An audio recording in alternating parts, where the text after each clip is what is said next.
going to call this meeting of the Monroe County Council to order for Tuesday, August 9th. And I would like to note for the record that we have most council members present here in the Nat U Hill room. Do we have Marty on Zoom? Oh, okay. Oh. I don't see her. If I am a. Kim Shell could be added as a panelist, that would be great.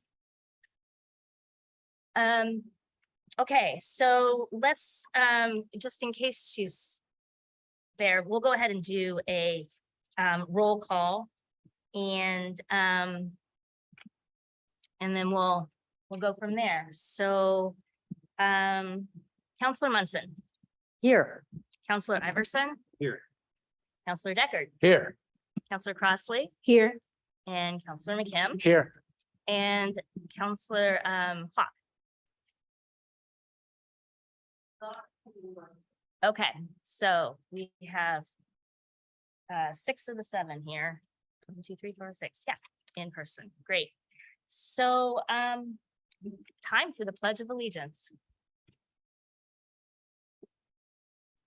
Pledge allegiance to the flag of the United States of America and to the republic for which it stands, one nation, under God, indivisible, with liberty and justice for all.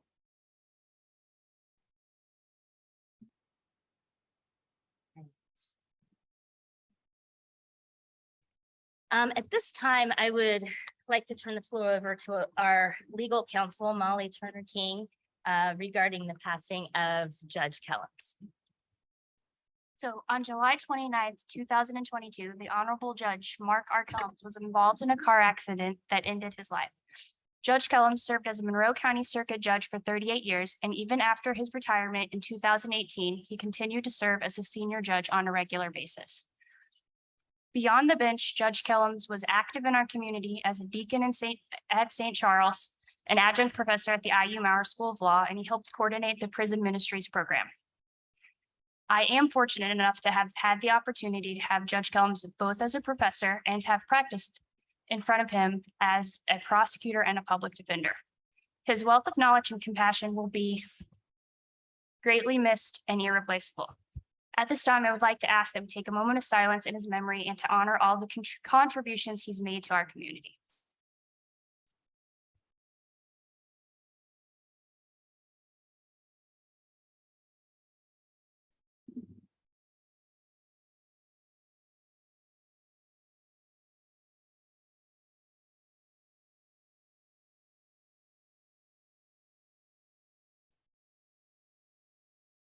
Okay, thank you.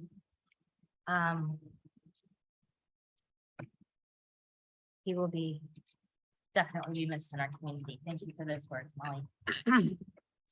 Next on our agenda is public comment for items that are not on the agenda. So tonight we'll have a time limit of 3 minutes. Does anyone have comment to make? Hi, welcome. Right. Good evening. My name is Jen Pearl, and I'm the president of the Bloomington Economic Development Corporation, a nonprofit that serves all of Monroe County in pulling people together around economic development strategy and growing quality jobs. I wanted to come this evening with an invitation to everyone on council, everyone in the room, and anyone who's listening to an initiative that we're working on called the Economic Vitality Project. This is a project that was created because we started to hear from partners across the community that many of our shared challenges are being addressed in silos across different governments, different organizations, et cetera. Those include things like workforce, housing, quality of life issues, et cetera. So we launched the Economic Vitality Project with Fourth Economy, which is a consulting firm, to do 3 things: to convene people across the community to say, what are the challenges that we want to address together? Number 2, how do we support existing initiatives to address those issues? So we're not duplicating anything, but rowing in the same direction. And then number 3, where do we need to fill in the gaps as a community? To be clear, this is not a study. This is actually building on prior studies and plans and other efforts in the community. But it's really trying to cast a broader net to bring people together towards a common vision and action that will happen after we get through this process in 2023 to implement solutions. So tonight, and I encourage folks to take out your phones. I guess this is the one time that people say take out your phones. If you go to economicvitalityproject.com, or if you go to bloomingtonedc.com/EVP. So again, that's economicvitalityproject.com or bloomingtonedc.com/EVP. There's an engagement survey on the website. And we encourage anyone from across the community to fill that out. There's opportunities to participate in focus groups, in interviews, in working groups, etc. And if anybody would like to share that with a friend, as long as you live and work in Monroe County, we really want everyone's voices at the table.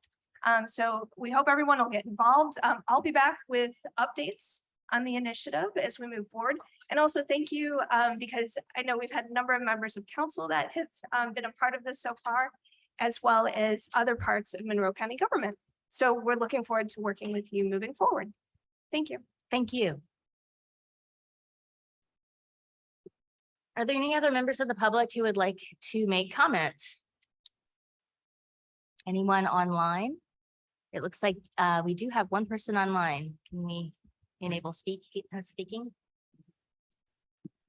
Good evening, Council. This is Jim Shelton. I'm speaking this evening on behalf of CASA's, a court-appointed special advocates again, to update you and the community about 2 upcoming CASA trainings.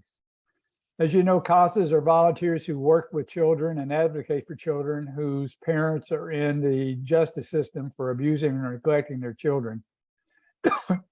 And we will have a training, excuse me, coming up September 19th through October 10th, Monday, Wednesdays, and Thursdays from 5:30 to 8:30. Excuse me.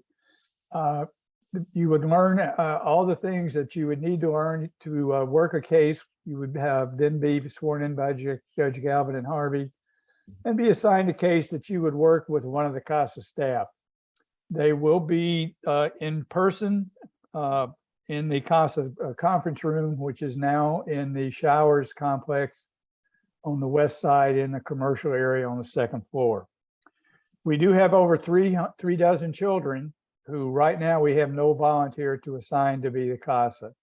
For that reason, we moved the training from October to September. And we're also going to have a second training, and this is what we call child visit monitors. These are volunteers whose only duties are to once a month go to the placement location for the child and see how they're doing. And then you fill out a report, and the CASA staff will use the data they get from these reports to decide the prioritization for assignment of CASAs if they do become available.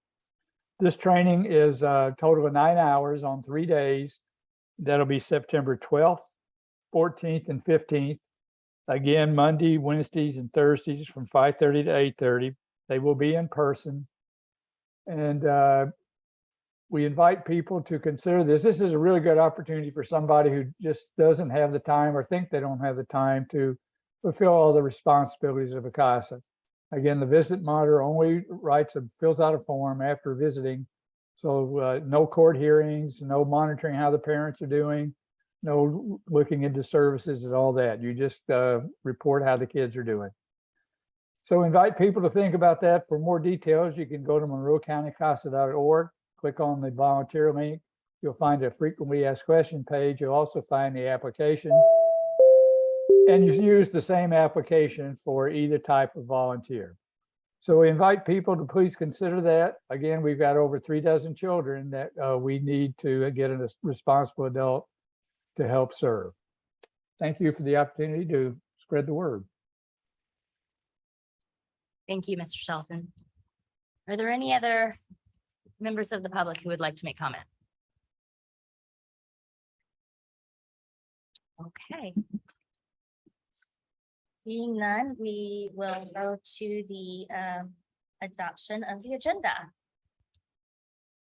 Does anyone wish to add or remove an item from tonight's agenda?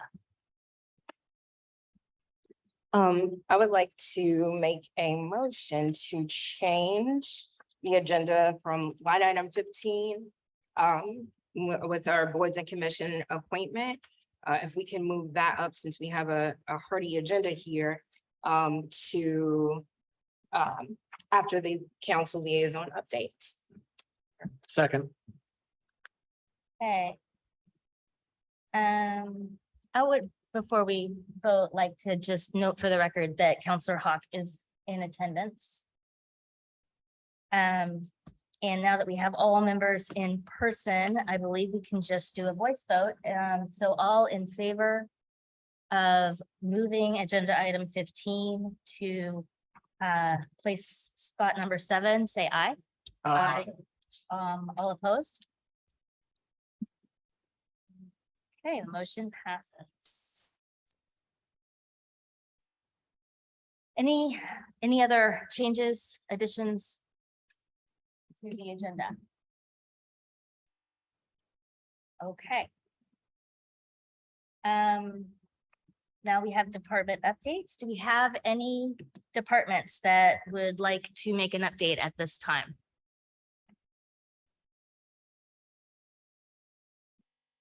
I am not seeing anyone in person or online. Yes. Oh, there is one. Yes, we have one.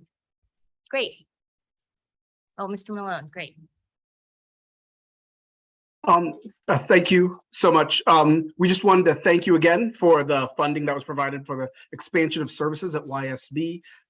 We have hired all of our positions, that is 2 new counselors and a youth prevention specialist, data specialist as well, and another case manager. So all those are in, we're getting started. We will be starting the truancy program, a pilot project, I should state, a pilot project of the truancy program. So it will not be as big as it will be long-term, but we will be beginning that this month.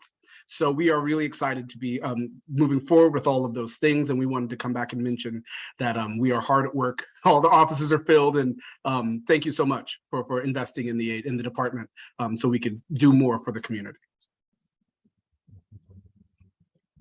Thank you. Appreciate it. Appreciate the update. Any other department updates? Okay. Then we will move to council liaison updates. Are there any council members who would like to say a few words? Okay, go ahead, Ms. Munson. I have 2 updates, neither of which are formally liaison updates. First, the Solid Waste Management District Board of Directors is meeting Thursday to review and make decision about the 2023 budget. And that's always something of interest to the public. That's why I wanted to mention that. Secondly, the County Council's Sophia Travis Grants Review Committee will be presenting our recommendation to the council at our work session 2 weeks from tonight. And I know the public is very interested in that, and that's why I wanted to make the announcement. Thank you. Thank you. Councilor Iverson. Thank you.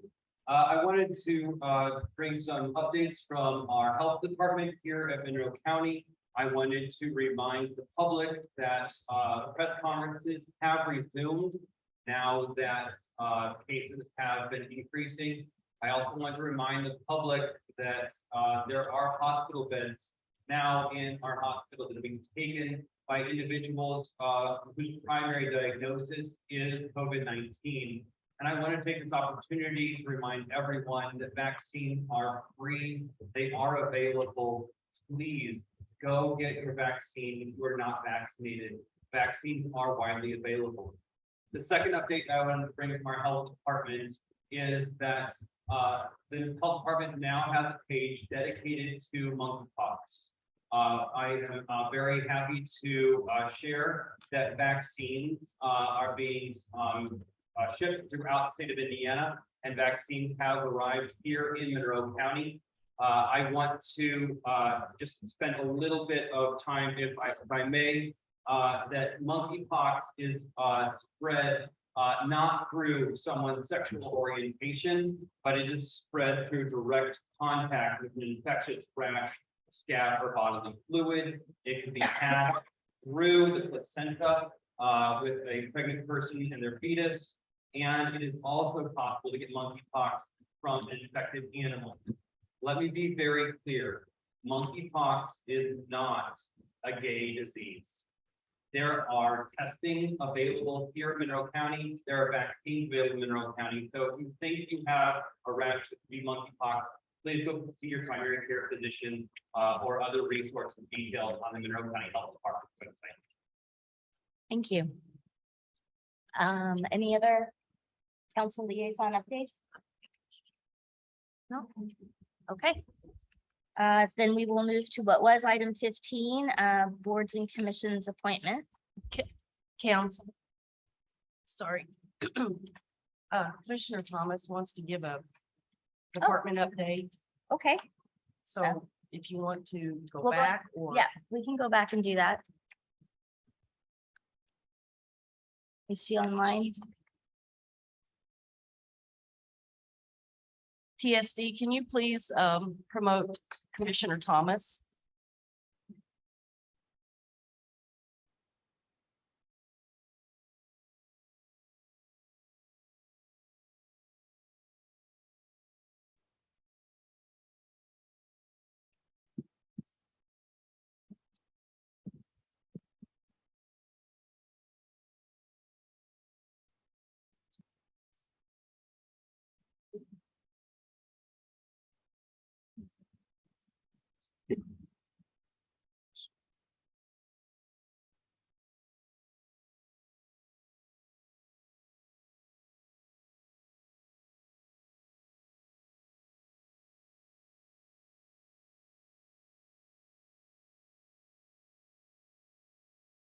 Okay, while they're trying to do that, why don't we go ahead with our with number 15, and then we'll circle back after that, if that's okay. Council, I move to approve the recommendation to appoint Tiana Uribe to the Women's Commission, completing a 2-year term that expires on January 1st, 2024. Second. I think that's from you, Jennifer. Yes, so the Women's Commission hasn't been able to have a chance to meet because we haven't had quorum. And I know I've personally have made it a new council member goal for myself, ambitious I am, of trying to make sure our county council appointments are filled. And with this new appointment here, I believe we have one more vacancy, which also seems like we have another person. But I'm really glad for Ms. Rohay to come in. I know that I also, there was a little bit of confusion of another person, and I see her on Zoom, so I wanted to make mention of her as well. I know Councilmember Hawk and I also talked to this individual, Ms. Molly Otto, who is on as well. And so the commissioners appointed her last week. And we are just really excited to have both of these women. And we still have some vacancies on our Women's Commission. So if anybody is paying attention and watching, definitely please make sure to fill out an application. But with these appointments, we are going to be able to meet in another week. And they are very excited to meet. So very qualified people that we have here and very much excited to have these women be a part of it, but also to vote on Mr. Rohay today. Fantastic. Thank you, Counselor Crossley, for working so hard to fill that docket. Are there any questions or comments from council members? Right. Is there any public comment on this appointment? We have a raised hand with Molly Otto. Oh, great. I just wanted to say thank you very much for the opportunity to be a part of the Women's Commission. And I'm very glad to be here tonight. Thank you, Molly. We're excited to have you. Any other public comments on the appointment? Then, and since we are all in person, we can do a voice vote. So All in favor of those approving the appointment of Ms. Iroke to the Women's Commission, please say aye. Aye. Opposed, say nay. And then motion passes unanimous. Are we able to get Commissioner Thomas on yet? Okay, great. We'll go ahead and hear an update from her. Thank you all. I think TSD had some computer problems, so I am here waiting in the wings, and thank you so much for this opportunity. This is just a note from the Monroe County Board of Commissioners. You will be receiving this, I believe, tomorrow morning in paper electronic form. This is our response to the 144s. The auditor's office presented the Form 144s, a budget estimate of proposed salaries and wages at the June 30th, 2022 meeting of the Board of Commissioners. Our role in this process is to provide a recommendation to the Monroe County Council for consideration prior to setting the salaries and budget for 2023. We appreciate the council's commitment to ensure that all Monroe County employees are paid equitably and adequately, reflecting the current local employment market and the local cost of living. As you are all aware, there's been a significant increase in the cost of living nationally, regionally, and locally. The Department of Labor provides a calculation of the increase in the Consumer Price Index each month. The most recent data indicates that from June 2021 through June 2022, the CPI increased 9.5% in the Midwest. So we have two recommendations. First, we recommend that the council continue to work toward pay equity and ensure all full-time county employees earn a living wage. Second, we recommend that the council provide an increase for all employees, those who are not otherwise statutorily set by the state, an increase of at least 9.5%, which reflects the current increase in the CPI. We are proud every day of our Monroe County employees and the work they do for our community. As counselors know, ensuring adequate pay and keeping up with the cost of living will have an impact on our ability to retain our excellent workforce. That's it. Thank you so much. Thank you.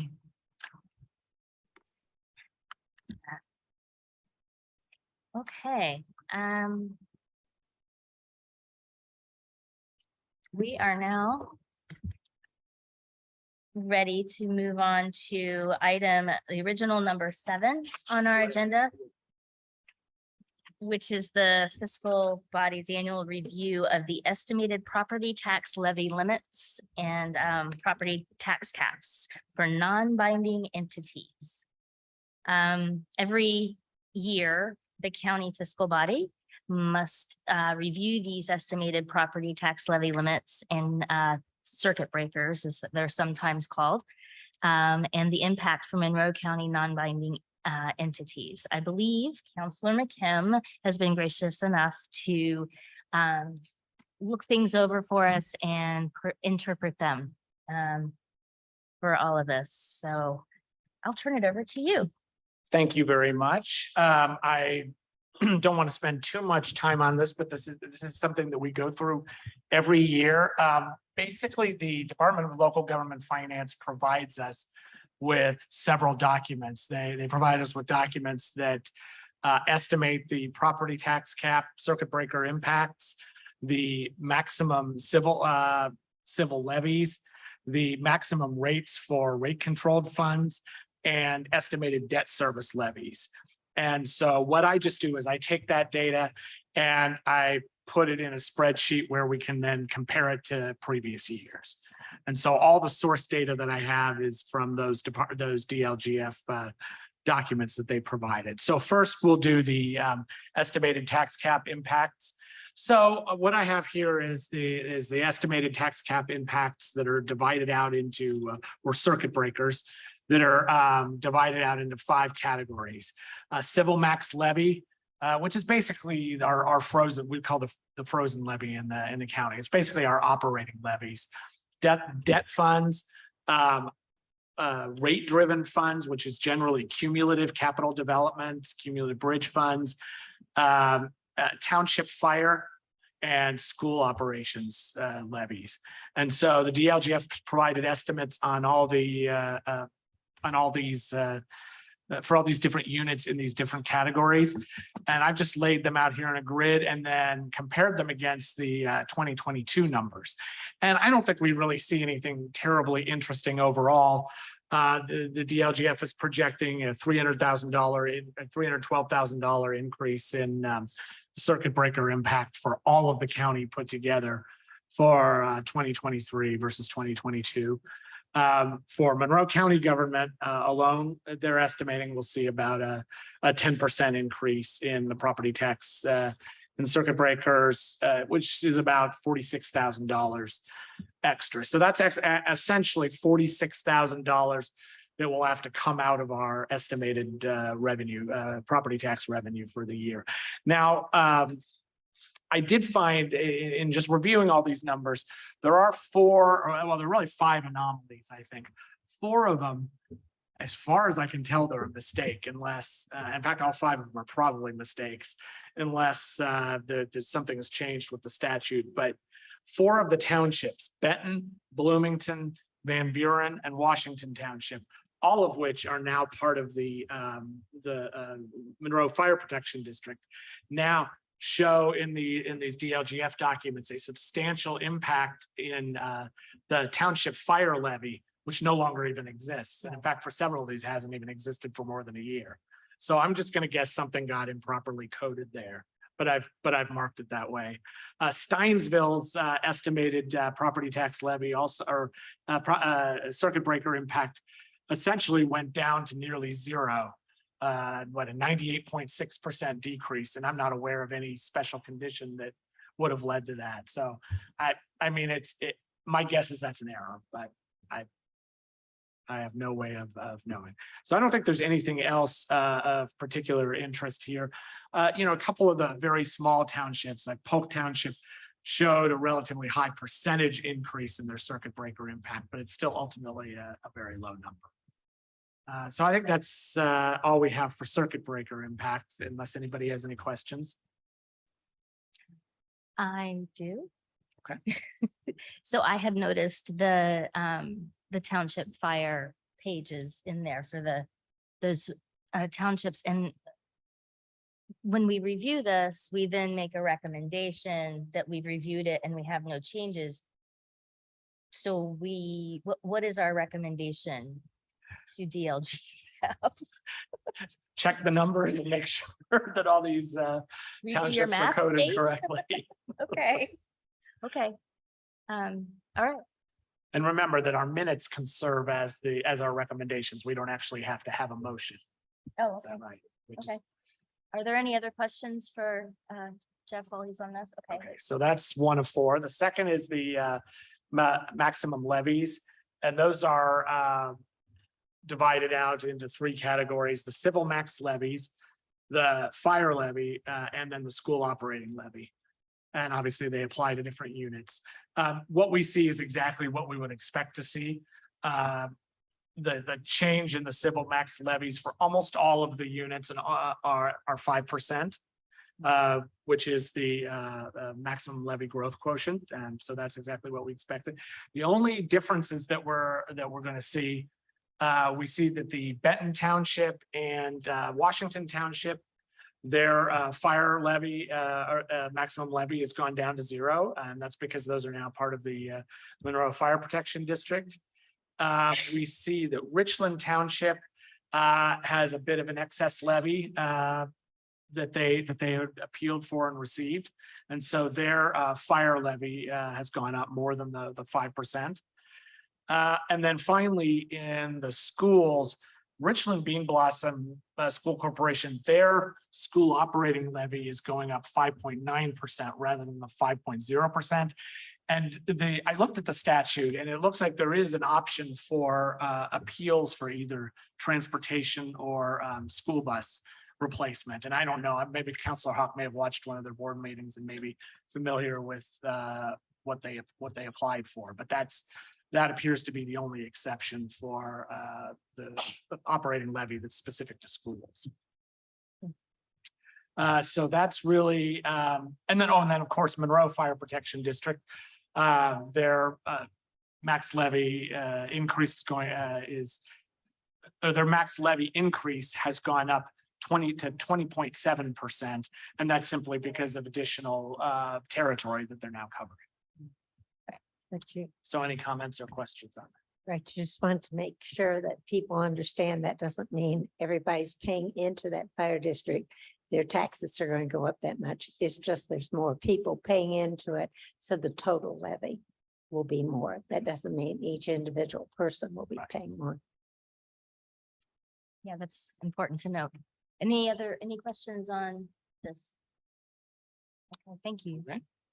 We'll now move to item number 3, and this is just the rate controlled funds, which are generally cumulative capital development, cumulative bridge, major bridge, or cumulative fire for the different units. And what we see here is really nothing very much. Benton Township's cumulative rate has gone down to 0 because their fire protection is now provided by the Monroe Fire Protection District. And the maximum rate for cumulative capital development for the town of Ellettsville has gone up, but that's only because it appears that they haven't actually used their maximum rate in the past. So their maximum rate this year has gone up from what they've actually adopted by 0.0061, but that is, like I said, because they have adopted less than the maximum that they could have. They still could, they may still adopt the same amount as they did, the same rate as they did last year, so there may be no increase at all. Otherwise, all the other changes are 0. Great. Any questions on that? Okay, and then finally, we have the debt, the estimated debt service. And so what I did is I took what was in the DLGF documentation and then compared it against the actual debt levies for 2022. So it's not compared against what we reviewed last year, it's compared against the actual debt levies. And so I don't know that there's any grand interpretation here. Monroe County's estimated debt levy with what we know now has gone down from $2.8 million to $1.5 million, but that's with an existing general obligation bond that assumes no other new bonds. Let's see, Perry Township paid off their debt, which we knew they would. So they're going from a debt levy of $28,000 down to 0. Richland Township's essentially the same. Bloomington Civil City went up slightly from about 1.9 million to 2 million. Ellettsville's went up slightly. The Richland Bean Blossom School Corporation went down. The school levies, I'm not even going to go into the school debt levies because they're pretty complicated, but the Richland Bean Blossom went down and the Monroe County debt levy went up by about $2 million. The Monroe County Public Library, we now have 2 bond series. So that went up from about 710,000 to 902,000. And then the Monroe County Solid Waste Management District just went up a nominal amount from 284,000 to 305,000. So I'm not sure that there's anything particularly surprising or interesting here, but I can see if anybody has any questions. Thank you. All right. And all that is in those numbers are in the Dropbox if you want to continue to review them. Oh, great. Thank you so much. So we do not have to make any specific motion, approve or not approve, is what I'm hearing. But typically we do direct the auditor to let the non-binding taxing units know that we've reviewed this. Is that correct? I think also we also invite any representatives of any units to make public comment if they want. Okay, well, yeah, As always, yeah, for sure. Okay, so we've reviewed it. We've noted some anomalies, some points that maybe need to be reviewed again. Yes, Counselor Hawk. Yes, I'd just like to make it very clear to folks who might be listening at home. This doesn't mean to say that this is how we would support each of those budgets, because they each have their own people that vote on those budgets. This just means we've looked at them. Right. Well, and we haven't even looked at their budgets. These are. We've yeah. looked at their tax rates, their levies, and the information that the state sends us. I've looked at their budgets that they're reviewing right now. They haven't all approved them as yet. but- Okay, so if there are no oh, go ahead. I just want to make one more clarification, just for, I get a minor. It's on. You're gonna plug it in the power. I don't know why. Sure. So, okay, that works. Yeah. So my understanding is that in addition to the maximum levy numbers that were shared today, the mental health adjustment and the developmental disabilities adjustment also were increased by the max levy growth quotient of 5%. That's correct? Yes. All right. And the only reason I raised that today is because it has impact on what we're talking about with the Criminal Justice Reform Committee and the ways that we're funding mental health and individuals who have been diagnosed with a developmental disability. Thank you. Any further comment or questions? So what I'd like to do then at this time is just ask council staff to work with the auditor to fulfill the statute requirements regarding the non-binding taxing units. And with that, then we will move to item number 8, which is the Greater Bloomington Chamber of Commerce. And we'll hear a brief presentation from Eric Spoonmore, who's the president of the Greater Bloomington Chamber of Commerce, regarding the city's convention center proposal.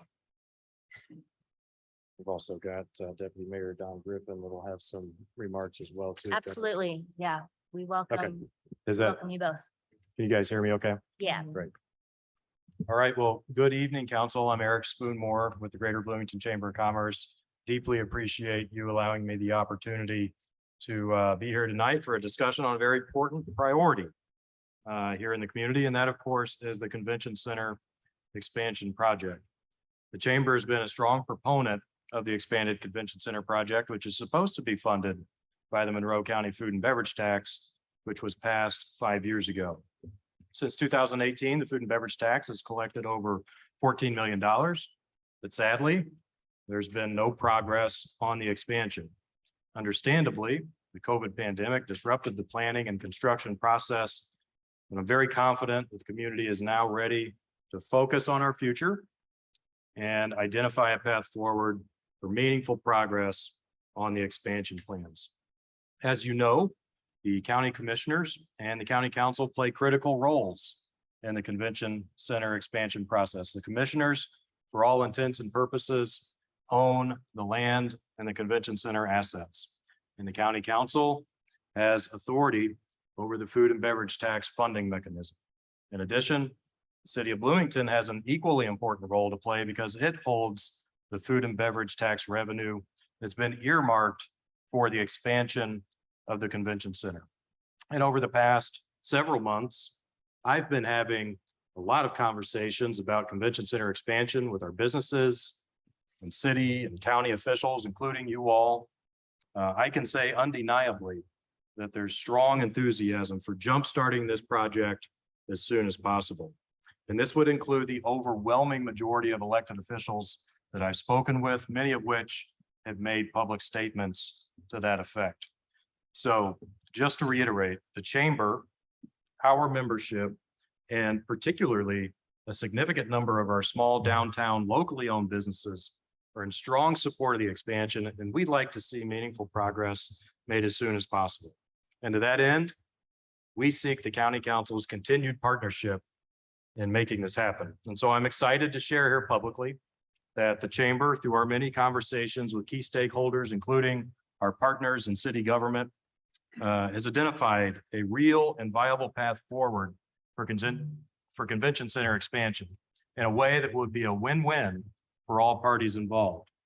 It would involve a transfer of assets from the county to the city.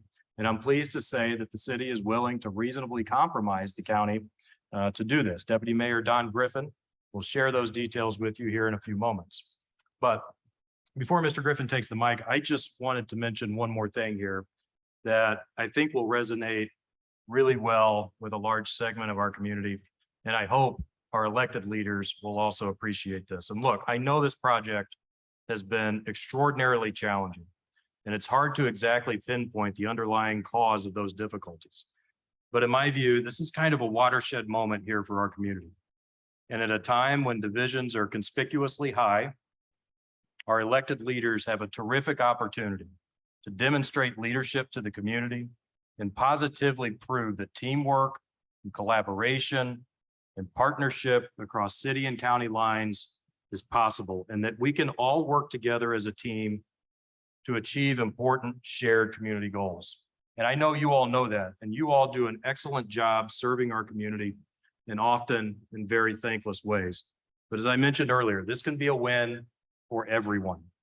And I want us to take advantage of this opportunity that we know will deliver benefits to our local economy and quality of life for decades to come. The chamber is willing to partner in any way that you need. Just let me know how I can help, and we'll be there every step of the way to facilitate discussions and progress on this very important initiative. And finally, I just wanted to say that we're not asking you to make any decisions tonight on this proposal. What we would ask is that you give it your thoughtful consideration and engage with your colleagues on the Board of Commissioners to discuss their level of interest in teaming up together on this plan. I look forward to continuing this conversation and answering any questions that you have. Thanks again for making time available for us tonight. Really, really appreciate that. And it's always a pleasure to collaborate with my friends on the County Council. Thank you so much. Thank you, Mr. Spoonmore. And now we'll hear from Don Griffin, our Deputy Mayor. Welcome. How are you folks doing? Great. Friends and neighbors. Thanks again for the Chamber of Commerce, Visit Bloomington, Downtown Bloomington, and Convention and Visitor Commission for their leadership. So we as a city are just basically following their lead for a common cause. And let me give you a little bit about the presentation to let you know what we're thinking. As part of the proposal, the city would take full responsibility for the expansion in exchange for the county transferring ownership and management of the convention center and supporting properties. Under this proposal, the city of Bloomington would pay off the county's existing debt on the convention center, estimated at around $2 million.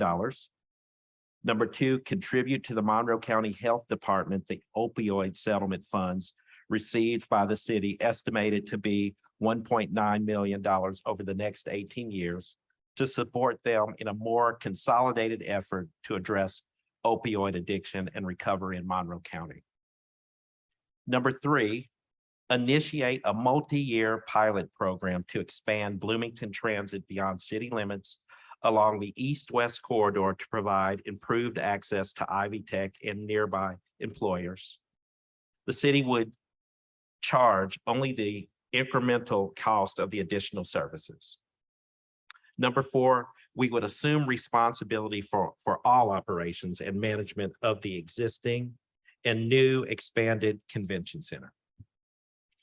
Now, for its part, the county would do the following, or we're asking the county to please do the following.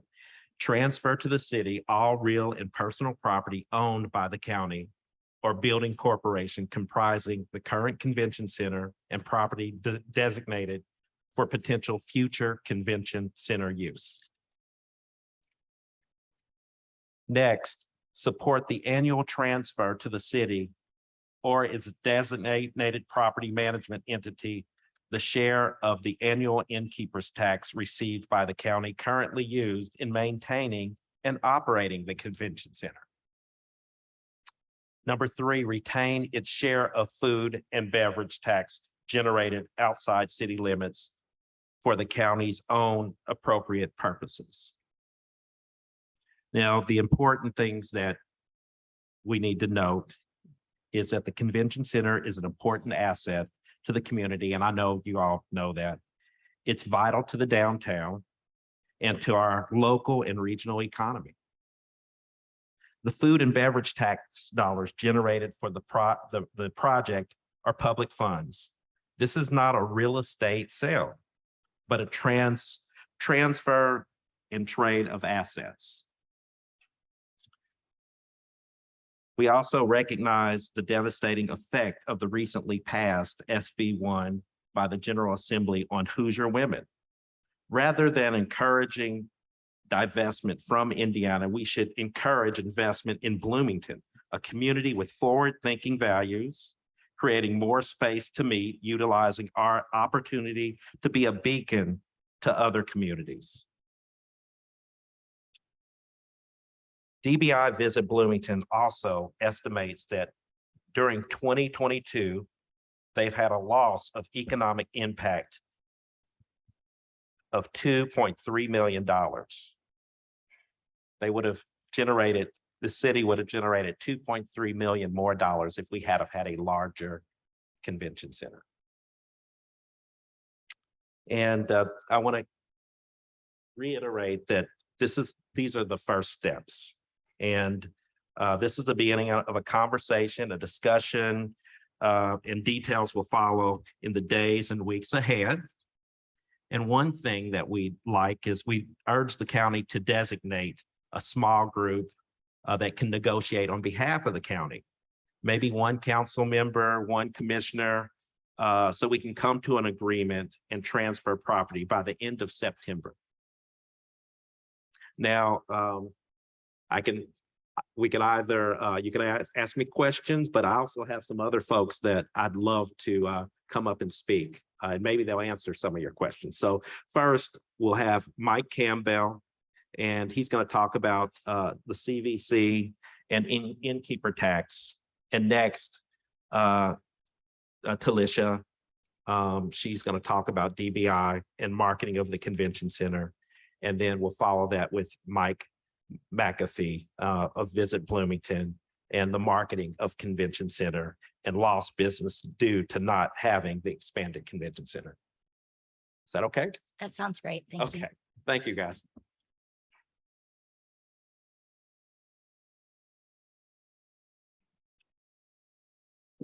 Good evening. Welcome, Mr. Campbell. Mike Campbell with the Convention Visitors Commission. First of all, thank you for taking the time to consider this proposal. This is something that the hospitality and restaurant industry has been looking forward to for quite some time. I remember talking about convention center expansion many moons ago. And so it's good to see that we're at a point where we're talking about this and coming to an agreement.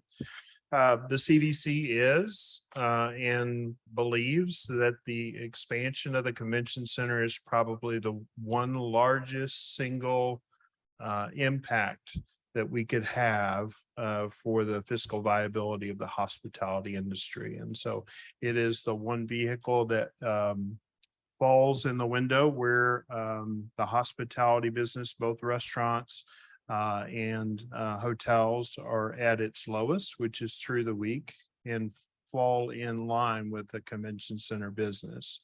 So we're supportive of that. Deputy Mayor Griffin indicated some numbers, and he was pretty close in his estimation on that. The current debt that's outstanding is around $2.2 million. So, and that goes down the more payments we make. So September will be a payment in December. So you would come to that number correctly eventually if we don't get there quickly. So And the other part of this is that there's still some details to work out. And certainly. And some important details. I think the Convention and Visitors Commission has always taken the approach that we will continue to be a partner regardless of if the city owns the convention center or not. And the reason is that falls within the purview of our mission. We're tasked with promoting Monroe County and tourism and the economic benefits that brings to all of its members, regardless of who owns this building or that building.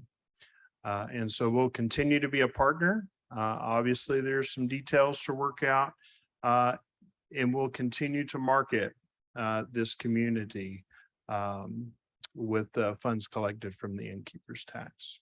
So thank you.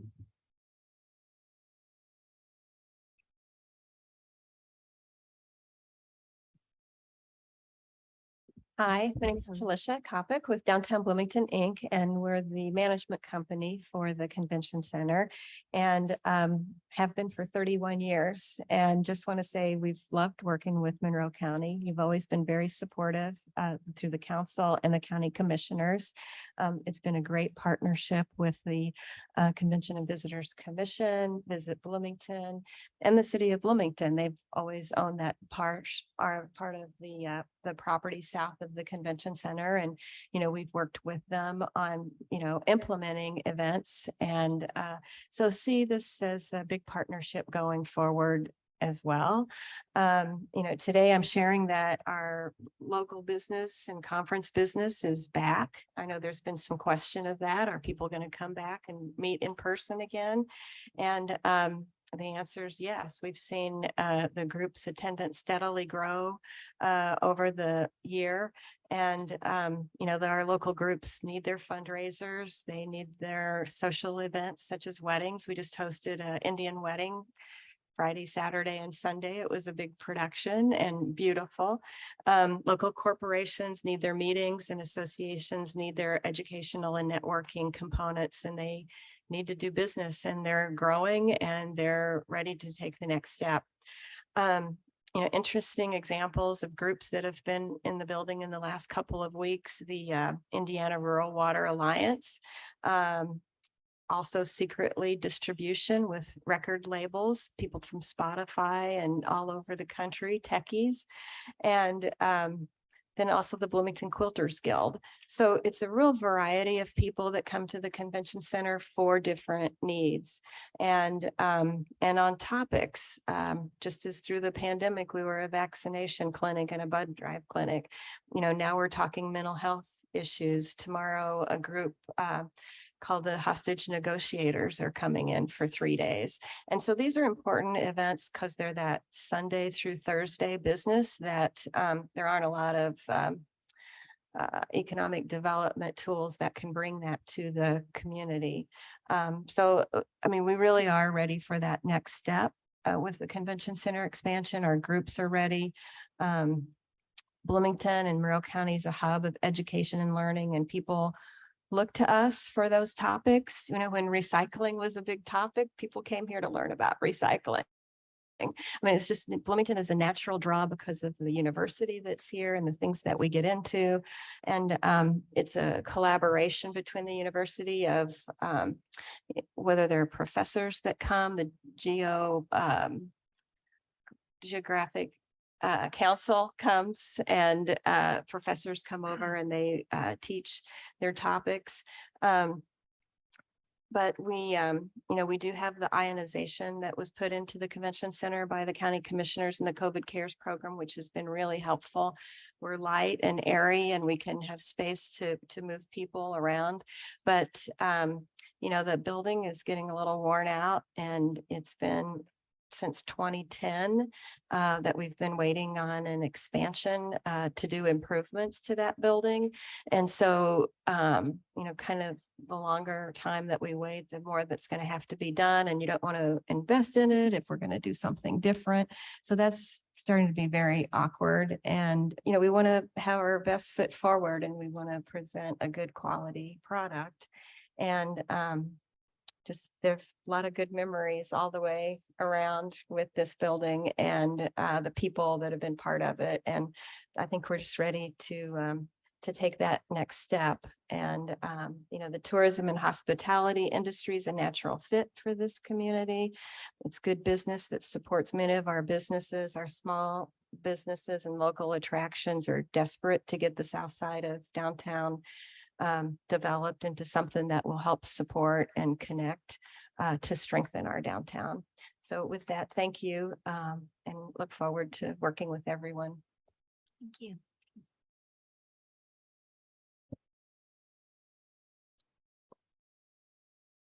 Good evening, council members. My name is Mike McAfee. I'm Executive Director at Visit Bloomington.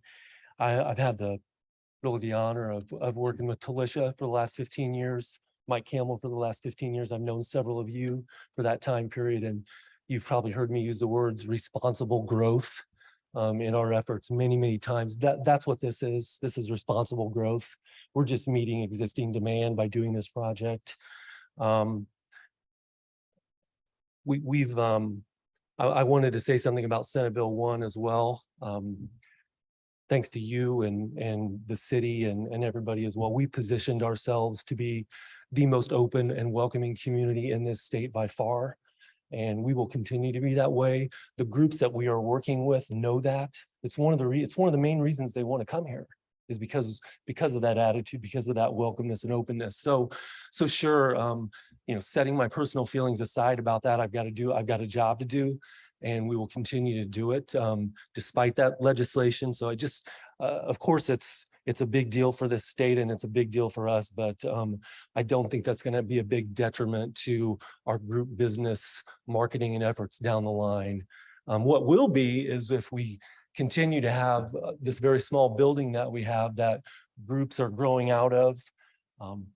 We need to upgrade the technology. We need to make it easier for them to get around, for them to function through that, to have all their spaces.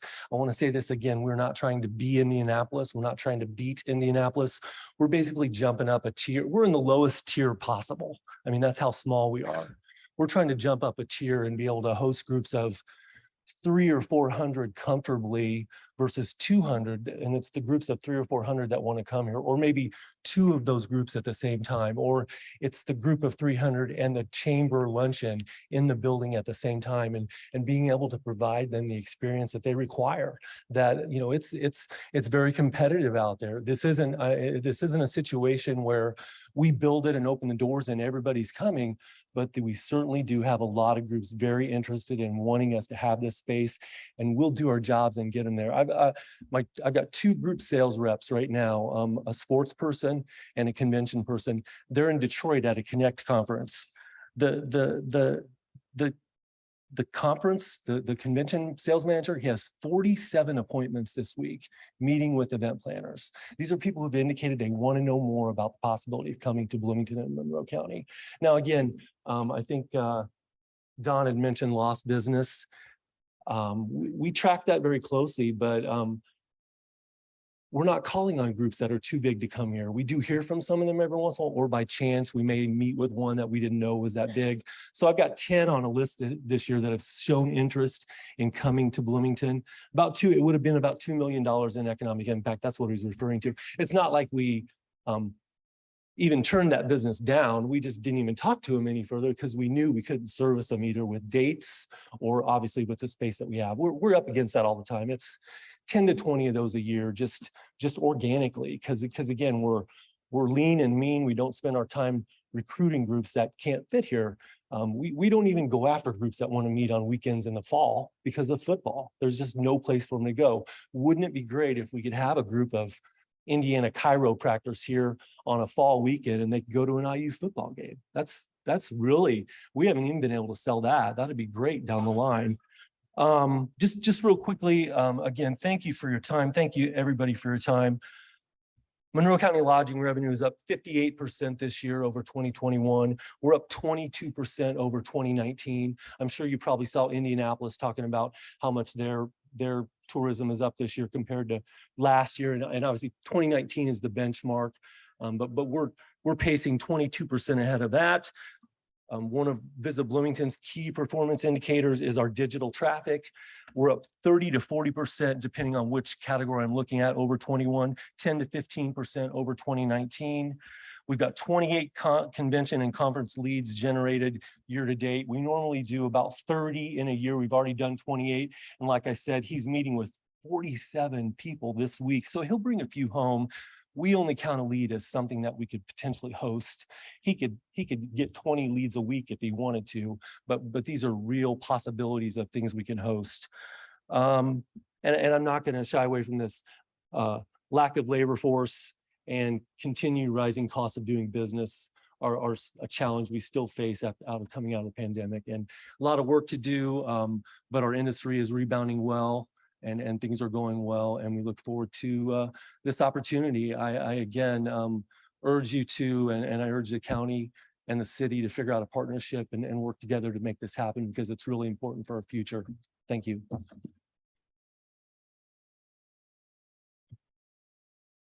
All right, well, hope you all found that information useful and helpful. Would be happy to answer any other questions that you have, or and go accordingly. Sure. Thank you all for taking the time to present to us. We wanted to hear from you so that we could start the discussion. And I'm excited to do that. I'll turn it over to counselors who might have questions, and hopefully anybody who can answer them will just step up. Are there any questions to my right? Yes. I actually do not have questions, specific questions that could be answered, but I have comments that I think are important. First of all, I served, having the privilege of working with many of you on convention center expansion efforts, and served as the council's representative on the Convention Center Advisory Committee, and went through the process, as many of us did, of hearing about possibilities, alternatives, this and that, until we came to the pandemic and stalling any efforts to further collaborate between the county and the city. I recognize that I, as a council member, am not the decision maker for the county. We all know that. It is our county commissioners.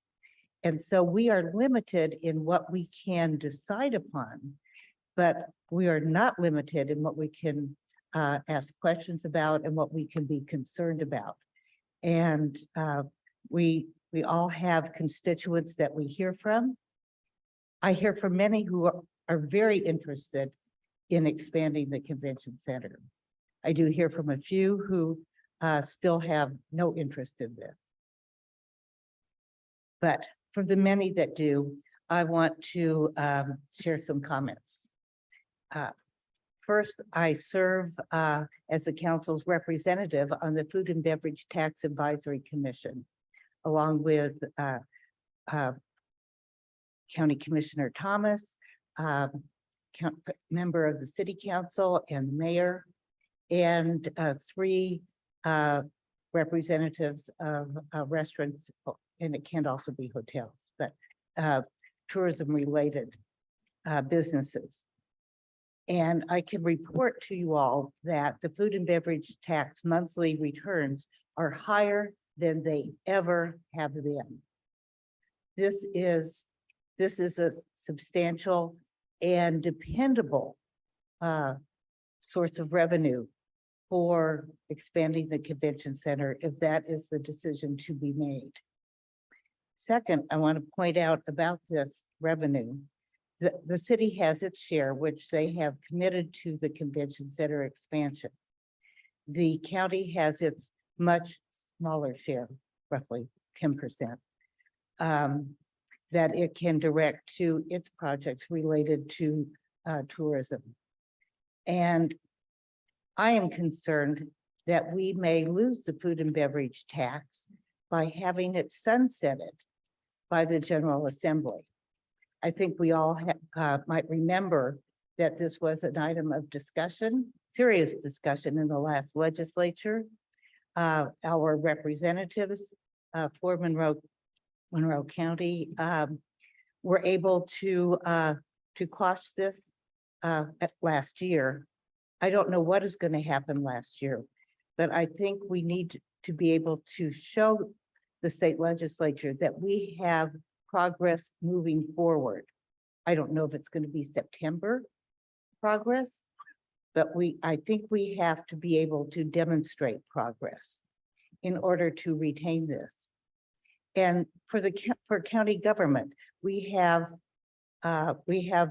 great interest in our trails and our parks, including expansion of facilities at Cars Farm Park that would enable us to have much better soccer fields, trails that need maintenance, as well as new trails that we dream about having, connecting Monroe County to places both close and far away.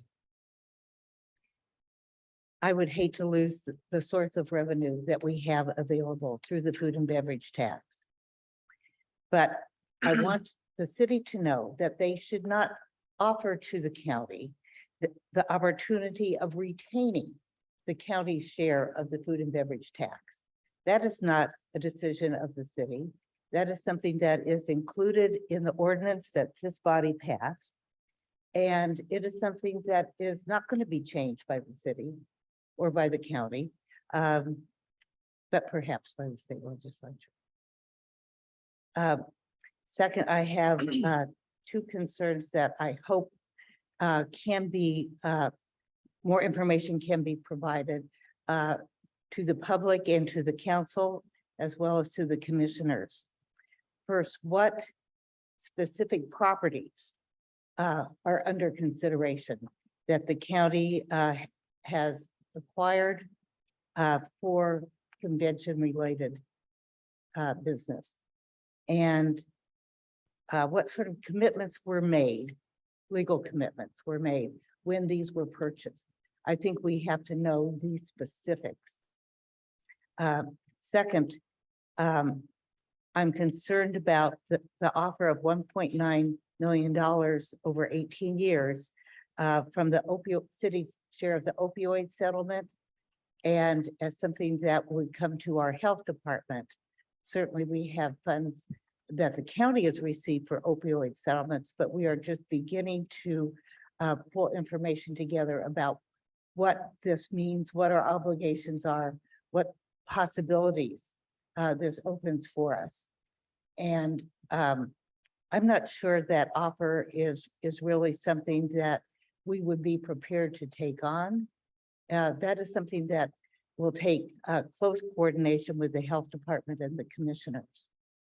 And those are my initial concerns. I'll probably have more. Thank you. No, thank you. Yeah, Councilor Iverson. Does this work? Try to put the microphone into the base of it, like push down the Push it. microphone. Does that work? Oh my you gosh, look reach at that. All right. Well, first of all, I want to thank both of you for coming here tonight. I know there's probably better things to do on a Tuesday night, so thank you. And I also want to recognize your leadership on this issue. As both of you stated, you've been working with us. You've been working to talk with us about this issue. And I really want to highlight that this community, when it comes to it, does work together. There's a lot out there about how we butt heads and, don't talk and all this. And I think that's by and large a misnomer. And tonight really shows that when, when we have leaders stepping up, that it can make a big difference. I want to thank you for being here, and also want to thank our folks that you've been working with for so long, being here and sharing with the data. I know there's so much more data that you can share, and I'm sure that we'll have that available in future conversations. At first blush, when I read this, it just spoke to our shared values.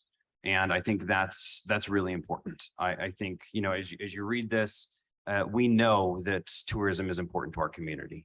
We know that we have an opioid crisis going on that is not abating. We know that fentanyl is a reality in our community. We know that heroin is cheap. This is a problem. We need to address it. We also know that our buses don't go out to areas where they need to go out to, and it's not servicing people who need to use public transportation. You read this document, you see shared values. I think that's really important. Now, the devil's in the details, of course. So rather than read through, I have a lot of questions. And I think rather than reading through my lists of questions, I think I'll just categorize them. My first category of questions is about timing. When is a body going to be created? When is when can we get this done? There are elections coming up that we need to be mindful of. There are all sorts of things that we need to be mindful of. The second category of questions is that of clarity. I think it's a good faith effort that dollar amounts have been provided in here. I think that gives the public a lot of hope that this can be done. I think that something can be done here. Like I said before, I'm bullish on our ability to do this. And I think we can come to some clarity on some of these items coming forward. And then the third item is the cost. I think Ms. Munson was talking a little bit about this, and I want to make sure that we are, my questions revolve around some of the costs that exist, some of the valuations on properties and things of that sort that obviously, maybe we don't have answers for today, but then we can suss out in the future. Let me conclude by saying, I think as I represent the eastern third of Monroe County, I think it is in my constituents' interest that this community have one convention center. And that is the underlying, I think, approach that I'm going to be taking here, is doing what we can to have one convention center. Thank you. I want to thank both of you for standing up there to take questions, and particularly everyone that has spoken on this. It's good to see President Spoonmore back in these chambers, and I appreciate your leadership on this. You've been a constant voice on keeping the discussion going, and that is not an easy thing to do in these buildings. And so I'm grateful for that very much. I have a question and a comment, just one comment if I could. My question to the deputy mayor, thank you for being here. And it's always good to see you. My question to throw out, and you can respond today or you could come back, is, as I understand what has been sent to us and what has been discussed today, the city's position is that all of this, there's some negotiation to it that you all are open to. Absolutely. Absolutely. Okay. And I think that's a huge thing. I think, and I'll make my comment now, and then I'll be quiet, I swear. I think it's a huge thing that the city is standing here saying, here's an idea, we want to negotiate on that. When I ran for office, I said, I believe that elected officials can work together. They can get good things done for their constituents and bring great things to their communities. And I didn't say that because I thought it sounded good. I said it because I actually believe that. And the funny thing is, Talisha Kopic spoke very well about the history of the convention center that we have. I have a lot of history in that building before, when it was a car dealership. A lot of people don't always, there's probably 10 in the county that remember every detail that went into creating it the way it is. We are sitting here as a city and a county with a lot of details that have to be worked out. But in 30, 40 years, somebody sitting in my chair will probably not remember those details, but think about those large conventions that are coming to this town. We have a wonderful thing in this county and this city, and so goes the city, so goes the county, in that people want to be here. People want to be here. They want to live here. Not every other community can consistently say that nearby us. So what I would throw out and this is my last comment, I swear, is that whatever feelings people have on both sides about negotiable pieces, now's the time to move. I think that we as elected officials, we can't continue to say that we're for something and find no way to get there. And so I would encourage everyone wholeheartedly to look at it, say, what do I need to see changed?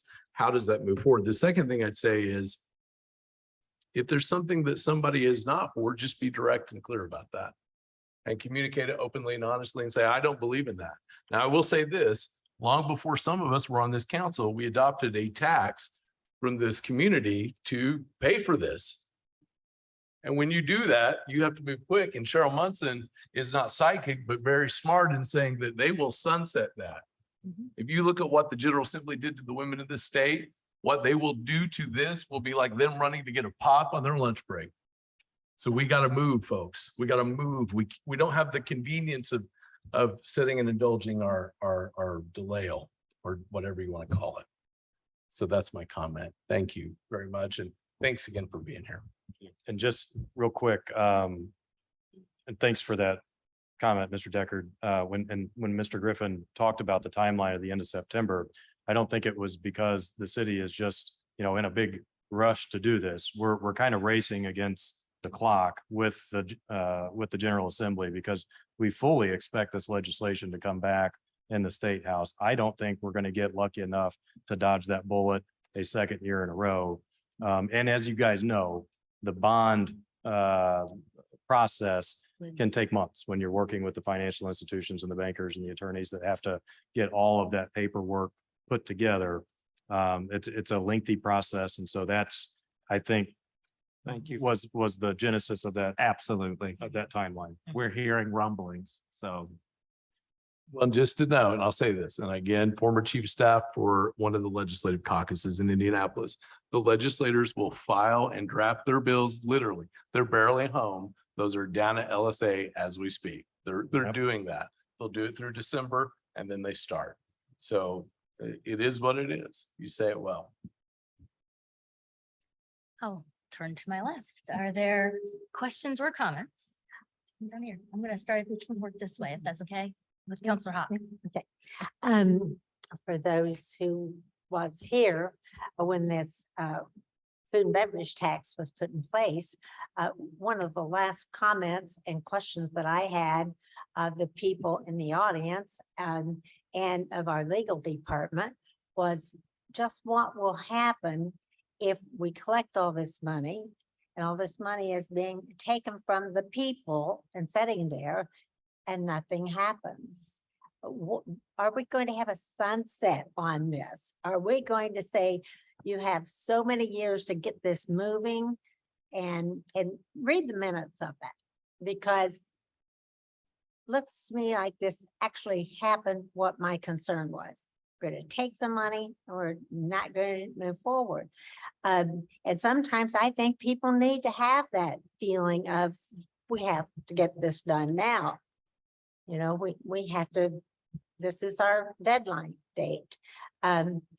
So I don't think it's fair that we are taxing people and they're not being given what had been indicated. Now, I didn't, as you all know, did not support the food and beverage tax. People in my district did not want me to. And in addition to which, when we first started having the convention center and I remember distinctly saying, what if we got to lose? We're going to tax the visitors and we're going to buy the county a building. If this whole thing falls apart, the county still has the building. What have we got to lose? That was like, what, however many decades ago. And we do have a beautiful building.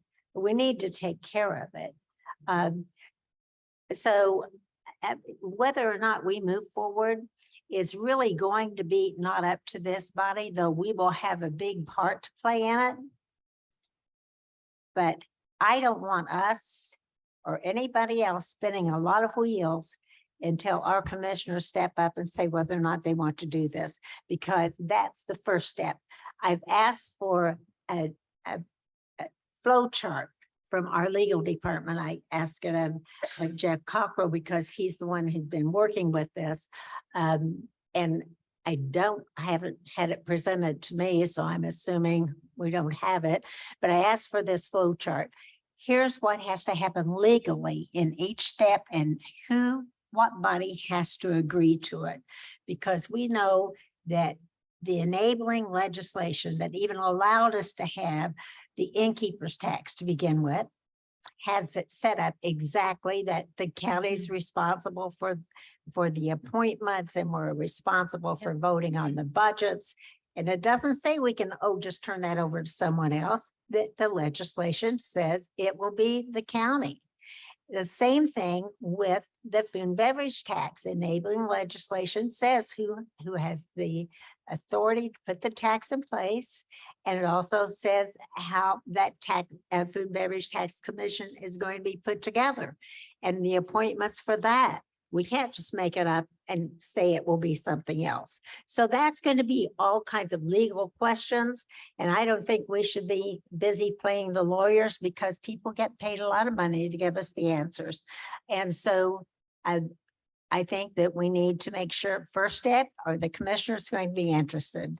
Don't take up our legal department's time doing anything if the commissioners are not going to go forward, because that costs taxpayer money.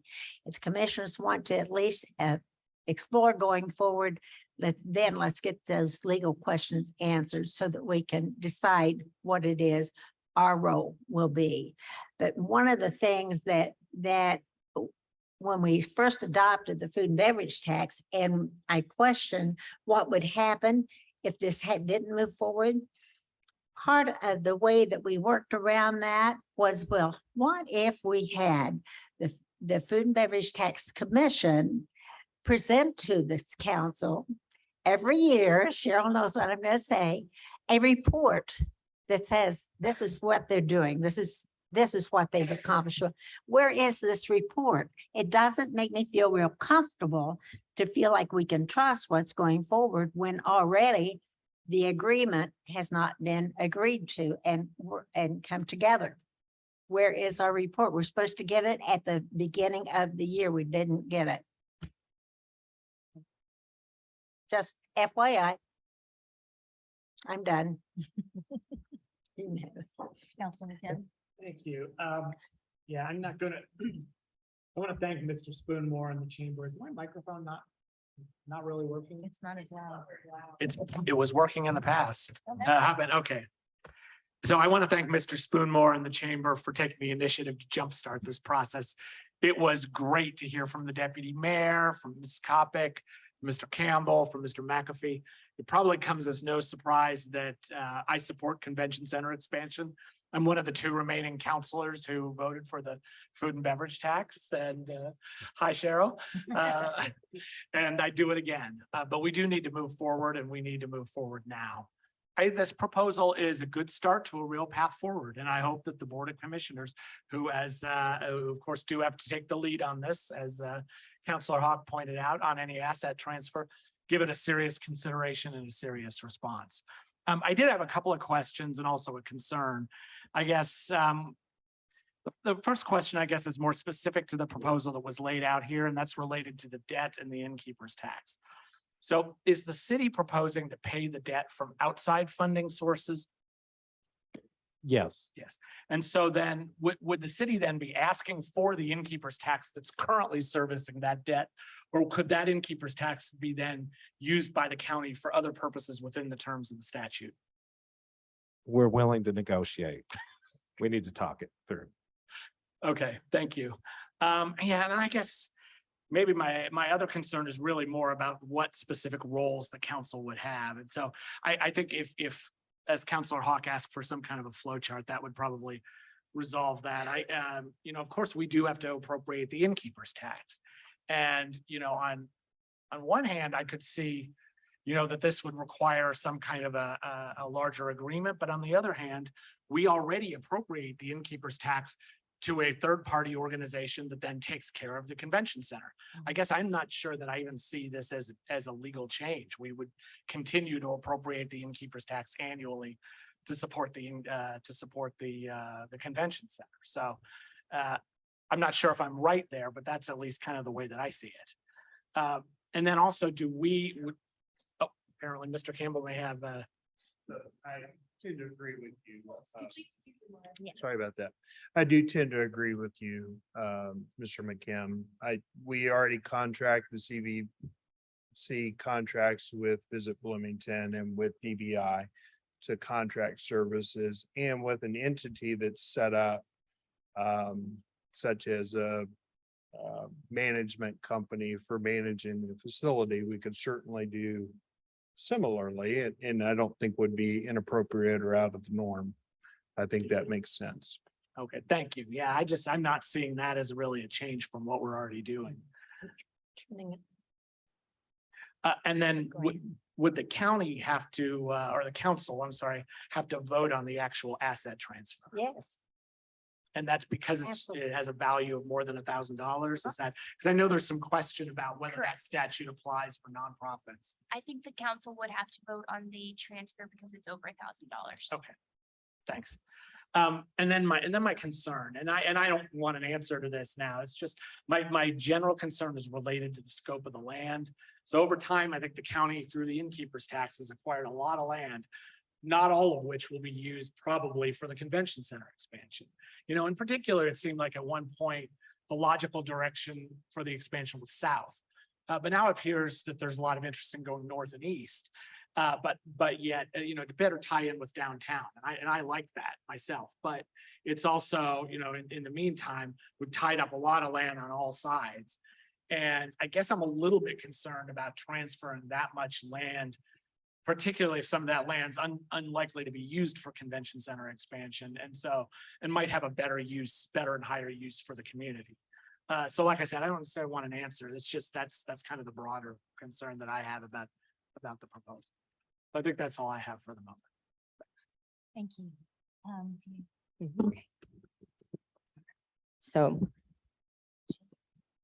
Trying to pull it close. So thank you, Mrs. Spoonmore, and thank you, Deputy Mayor Griffin, for coming out, as to the rest of you all who decided to come out and speak.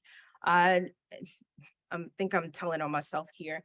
I'm a government nerd and I like watching meetings. And I was able to watch the conversation that you all had very quickly last week in a public comment section of the commissioners meeting.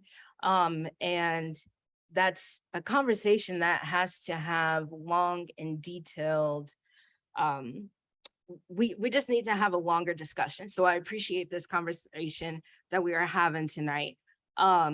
I have lots of notes up here. And I also have been watching previous discussions via CATS of the convention center expansion talks, and you know, have been disappointed to see how it basically has fallen and there has been no progress to be made. And so a few points that I have, and actually Councilor Decker had mentioned this too, because when I heard the date of September, I was like, whoa, what can we do about that?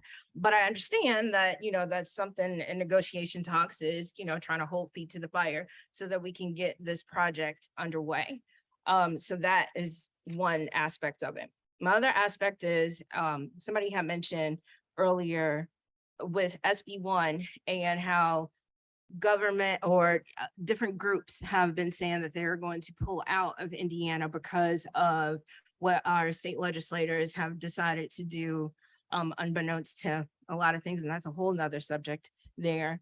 And it was refreshing to hear that, you know, you have the conversation of, you know, we should be the beacon of our community. And in so many cases and so many conversations that we continue to have, I'm sure everybody here has heard the fact of Bloomington as this progressive, you know, welcome, opening community. And because in light of everything that has happened in Indianapolis, I do think that it would be great to have our community be the highlight of the state.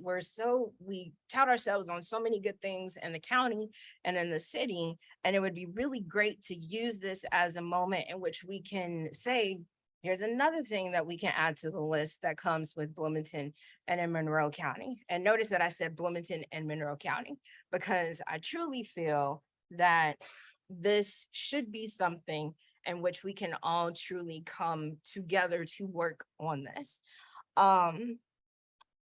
The other part is, I know Councilor Hawk and Councilor Munson had both basically made, certain comments here of, there's a chain of command. And, we are the fiscal body of the county. And I truly believe, and this is me personally, I'll take it a step further. While we all have roles to play, I do believe that we on this county council can play integral parts and making sure we have an influential part that we can play, whether that's within the city or within county or with our colleagues on county council. And I truly believe that we have collected these funds from our community. We've collected these funds from our taxpayers. There has to be some movement, and we can't say that, a petty difference over here or a petty difference over there is making, bodies collide and not work together. Bloomington and Monroe County need to work together. And I too have mentioned several times, and a lot of things that I've said, and get into this position that I am now here on the council is, I'd love to see how county government can work together with city government. And that seems to be the issue is, let's try to make both of these bodies work together. Let's hold feet to the fire. Because, as conversations that I've had with people and also conversations that I've had with people across the political aisle, people are looking at us and saying, well, what can you do about it? And we can't sit here and say, well, this is, something that we can't do because of, this, that, and the other. That is true to a certain degree, but I do think that we can stand as a strong collective front and we can try to make this happen because our community is looking for it. The tourism community is looking here for it. People have taken the time out of their busy schedules to come here to talk to us about it. And I truly don't want anything to continue to fall on deaf ears, and we have to make this work. I have lots of other things to say, but for the sake of time, I'm just gonna turn my mic off. But thank you all so much. But again, the whole thing and the purpose of this conversation is we have to come together. And if there's anybody that's watching that can make these deals happen, let us try to make it happen and come together, put differences aside, and let's make it work because our community is looking for it. And we should be definitely looking for it too. Thanks. Are there any other comments or questions from council members? Not that we're going to go through everyone again, because, there is a limit even with me. I love going last because everybody said everything and made really good points. And I want to just sum up by sharing that I appreciate you all coming here and that I fully recognize that asking, having you present to the council is just a step, and I'm not trying to overstep the commissioners and their role. I do feel that it's not just a risk that we're running of having our funds sunsetted. It's our obligation as elected officials to utilize this money in the way that it was intended. I was not on council when the food and beverage tax was passed. But I am on council now, and I assume that responsibility. And I feel pretty strongly that there's a reason we've collected this money and we can't just sit on it. No matter what the risks are of sunset or of 2 convention centers in Bloomington and Monroe County for crying out loud, that would be ridiculous. We're at a point in our community where we have to kind of be more welcoming of the inevitable positive change that's happening. And, our population is growing, and with it, our assets, our cultural assets, natural resources, our economic resources, everything's becoming more diverse. And with that richness and growth comes that responsibility to steward these types of projects and to really help shape them into something that will make our future as a community more vibrant, more stable, and give it the character that it deserves. So that's my 2 cents.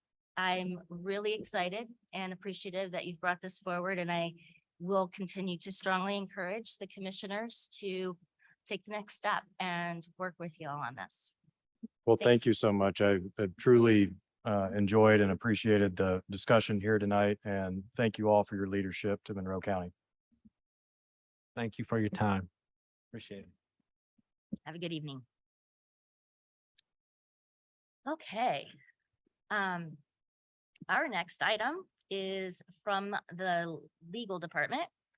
And do we looking at me? Do we have, oh yeah, we do. Okay, go ahead. Council, I move to open for discussion and establish this is the first reading of ordinance 2022-24 terms and conditions for the purchase of land. Ordinance 2022-24, an ordinance to approve and fix terms and conditions for the purchase of land. Whereas pursuant to the authority granted to the Monroe County Council by the General Assembly of the State of Indiana under IC 36-2-2-20, the council, a conveyance or purchase by county of land having a value of $1,000 or more must be authorized by an ordinance of the county fiscal body fixing the terms and conditions of the transaction. And whereas the Monroe County Board of Commissioners intend to purchase land from the Bill C. Brown Revocable Trust under certain terms which are described in the attached and incorporated contract for purchase of real estate marked as Exhibit 1. And whereas Exhibit 1 indicates a purchase price of $10,020,000, the agreement requires council approval pursuant to IC 36-1-10.5-5 and Indiana Code 36-2-2-20. Second. Great. Are there any questions from council? Do we have Mr. Cockrell with us? Oh, okay. I just see myself on screen. There you are. I'll make a little noise next time. I think that's what gets me popped up. I will keep this brief in that I think we've talked about this a number of times. This is the piece of property at the corner of Fullerton Pike and I-69. The commissioners approved this agreement pending your approval and pending a lot of other requirements, including environmentals, including site assessment and rezoning of the property. So the commissioners approved this.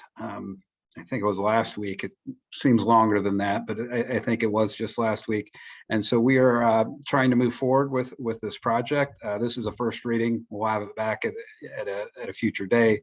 I think the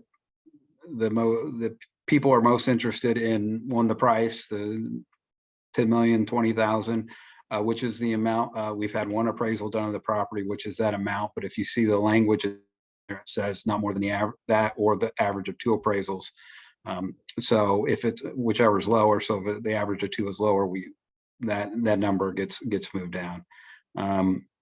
So if you have any questions, I'm more than happy to answer them. At this point, I expect probably not for your next meeting. I probably will not have the site assessment fully completed, but we should have the environmental reports done prior to that. And so I think that'll be helpful as we move forward. Great. Thank you for that summary. Are there any questions or comments from council for Mr. Cockrell? No? Yes, Councilor Hawk. Just wanted to go on record as saying when we complete this purchase, the county will now have bought 3 quarry properties. And I guess this is Monroe County. I mean, I know we have a lot of quarry properties in this county, but that's 3. So let's hope that when we're through, if this purchase goes through, that we're actually able to get something moving for that property, because I don't want to sit on another quarry property like we have the Thompson property, because that was a lot of money put into property and we didn't use it. I didn't want to buy that property anyway, but That was just it. Okay. Yeah, Counselor McKim. So clearly a rezone is one of the contingencies here.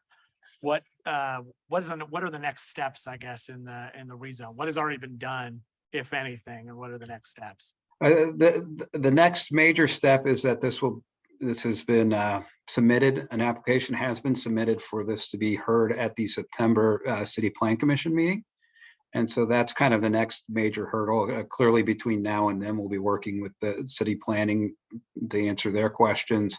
I do anticipate having that site assessment done prior to that City Plan Commission meeting. And so I think that'll be helpful information to be able to look at a piece of paper and say where the buildable area is and where likely outcomes would come. Clearly that we've got a huge process as a county, and maybe going back to what Marty said a little bit, the goal is to have this property purchased by the end of the year, so that we can get design work going at least by the end of the year, so we can be ready to go through all our processes and have something ready to be bid next year at some point, with a potential completion date 2 years beyond that.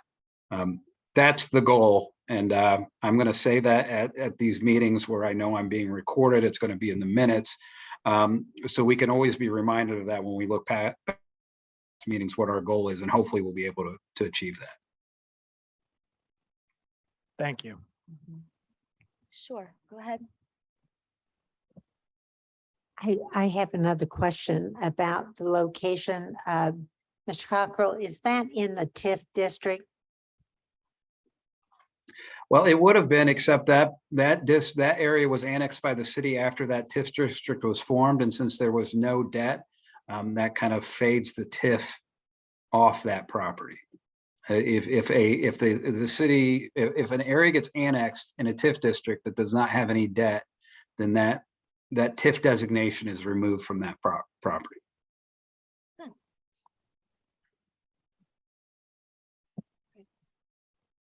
Are there any other questions or comments? Nope.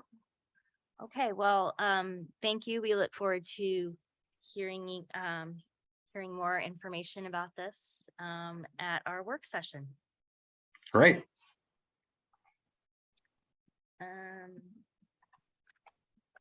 We are now at item 10. The request for approval for a COLA recommendation. Council, I move to open for discussion and approved a proposed cost of living adjustment COLA of 5% for Monroe County government for the budget year 2023. Second. So I think that this is an item that we all probably want to discuss a little bit. We've got a number to start with 5%. And I think, Kim, you have some information as well as maybe Jeff to share with us that kind of gives us something to start with. Yeah, I would like to share my screen, please.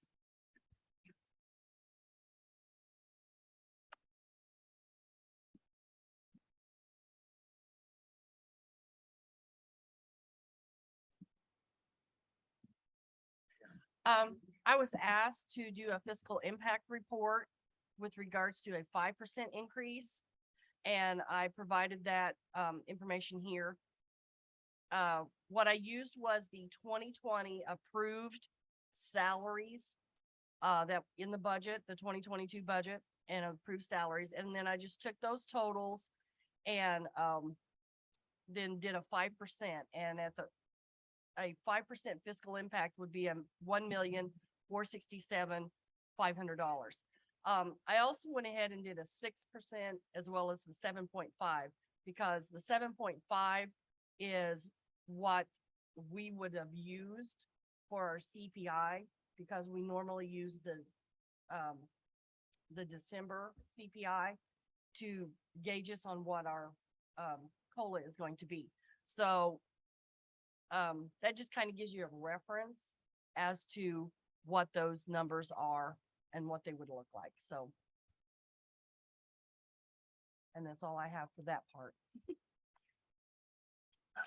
Did you say that you used the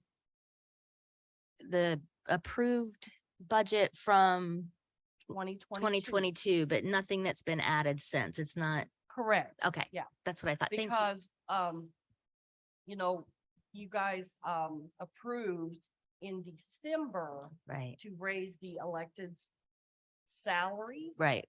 Through the salary ordinance, but that budget amounts were not included. Got it. Because we approved the budgets in October. So I only included what was approved. Okay, So that doesn't make, you know, those adjustments. okay. Thank you. Counselor McKim, did you have something to add? Well, yeah, I have a question and then also just wanted to talk about revenue a little bit. Yeah, can we go up to the top? Oh, Sorry.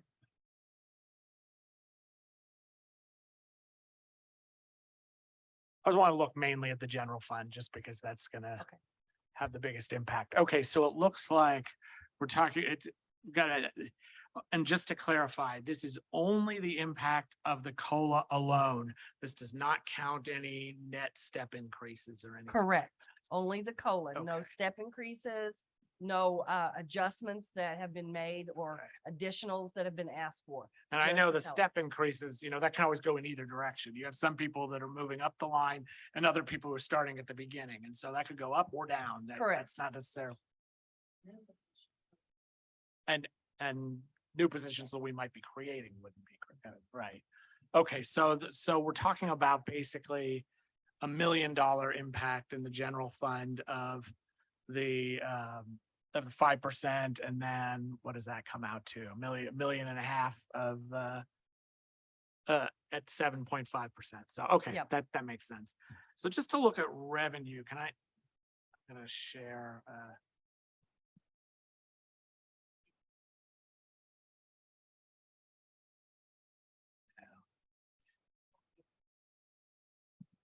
yeah, now I don't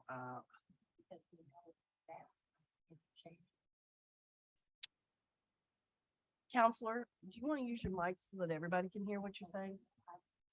Oh, no. Okay. well, I so was gonna ask the same thing. So I was like, I can't hear you. right. So again, I just wanted to kind of look at what our revenue increases are going to look like based on what we know so far. And that's, we know the lit and we know the levy increases. And so from the lit, based on the estimates that we got from the DLGF, it looks like we're going to see about 1.7 million, a little over $1.76 million increase in certified shares, about $700,000 in public safety, and that does include the reduction in the PSAP rate that actually our committee voted on earlier today. Plus, and this is something that hasn't gotten, of course, any discussion yet, $10.8 million more in economic development revenue from the tax that the city passed, as well as about $460,000 of special purpose or juvenile. And then for the lows, well, let's just see if anybody has any kind of comments or wants to talk about at the lit at all.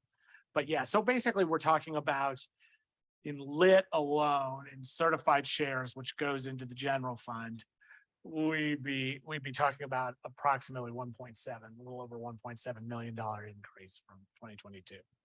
Could I ask you a question on the lit? Sure. Would you rather me ask you sometime? No, some no, other time? please. That's- Okay, well, what I was trying to figure out, because we know that this year's lit revenue was not for a full 12 months, and that what's proposed for next year that we've been told will be for that, but will it be for 14 months then? I mean, and then it level off in the following time, or was that extra? I'm going by what Dave Balderoff sent to us. This is the leveling off year. That's 2023 is the leveling off year. So I mean, that's not the way it sounded on the AIC message. from Dave Botterill. Hmm. He said that was the reason why our revenue was going to be so much more. Did everybody read that from Dave Well- Botterill, his message? It is because the 2021 lit was, remember, included 14 months of not of earnings, but 14 months of tax returns. And so then the next year, then the 2022s was for only 10 months. And then now we're back to the normal cycle. So To actually 12 months. to 12 months. 12 exactly. months. So that doesn't indicate then that the following year we would see a reduction. Well, we don't know what it will be, but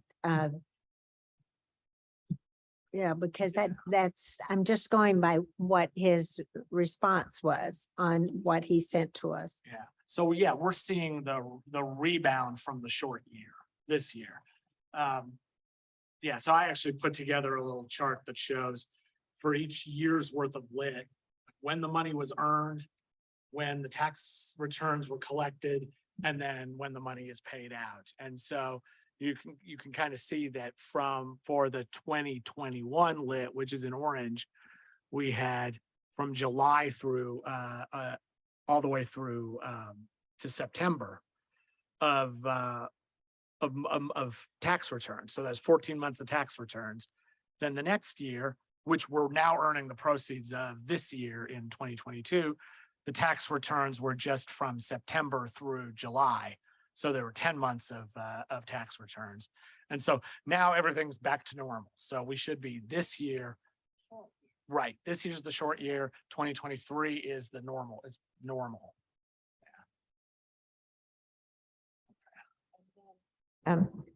Did you also look at the trust account balances? Because that trust account balance for the economic development, the dollars that they're going to be collecting at the end of this year is supposed to be going into the trust only. That revenue. When I had a conversation with the state revenue department, said that all of that will be collected the rest of this year. When do they start collecting it? In October? First, I believe. Then all of that revenue will just go into the trust. Right. It doesn't get paid out at all. Right. Yeah, we get nothing until 2023. So, okay, so that's the lit, then just to look at the levy. And of course, the levy growth is 5%, but it's going to be up to us how to distribute that among the funds of the frozen levy. It comes out to about $1.16 million in revenue. But then we're gonna have to split that out. So, for example, we have an election to pay for. So we're probably going to be reallocating some of that to the election. But it at least gives you an idea of what the overall increase in revenue is going to be. So what are we going to see? About one point, not counting the new economic development tax at all, or public safety at this point. So for the general fund, we'll have $1.7 million in lit plus, about $1 million, probably a little bit less than that, maybe let's say $800,000 in the general fund to use in overall budget growth. But of course, that also counts step increases, that accounts for any new positions we're going to be, we consider adding. Yeah. So I think that's all I've got. Does anybody have any questions about these numbers? Okay, thanks. And I know the auditor's office is working hard on getting the other numbers that we need for the 4B. So then we can actually start thinking about how we might allocate the levy growth. Thank you for all of that legwork. Seeing it like that is really helpful.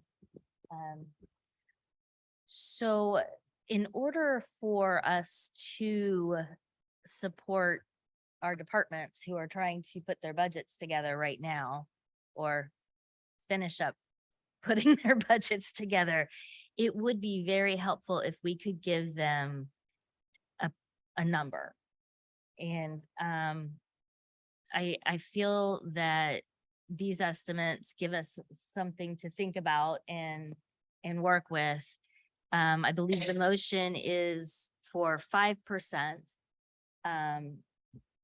for the coming year.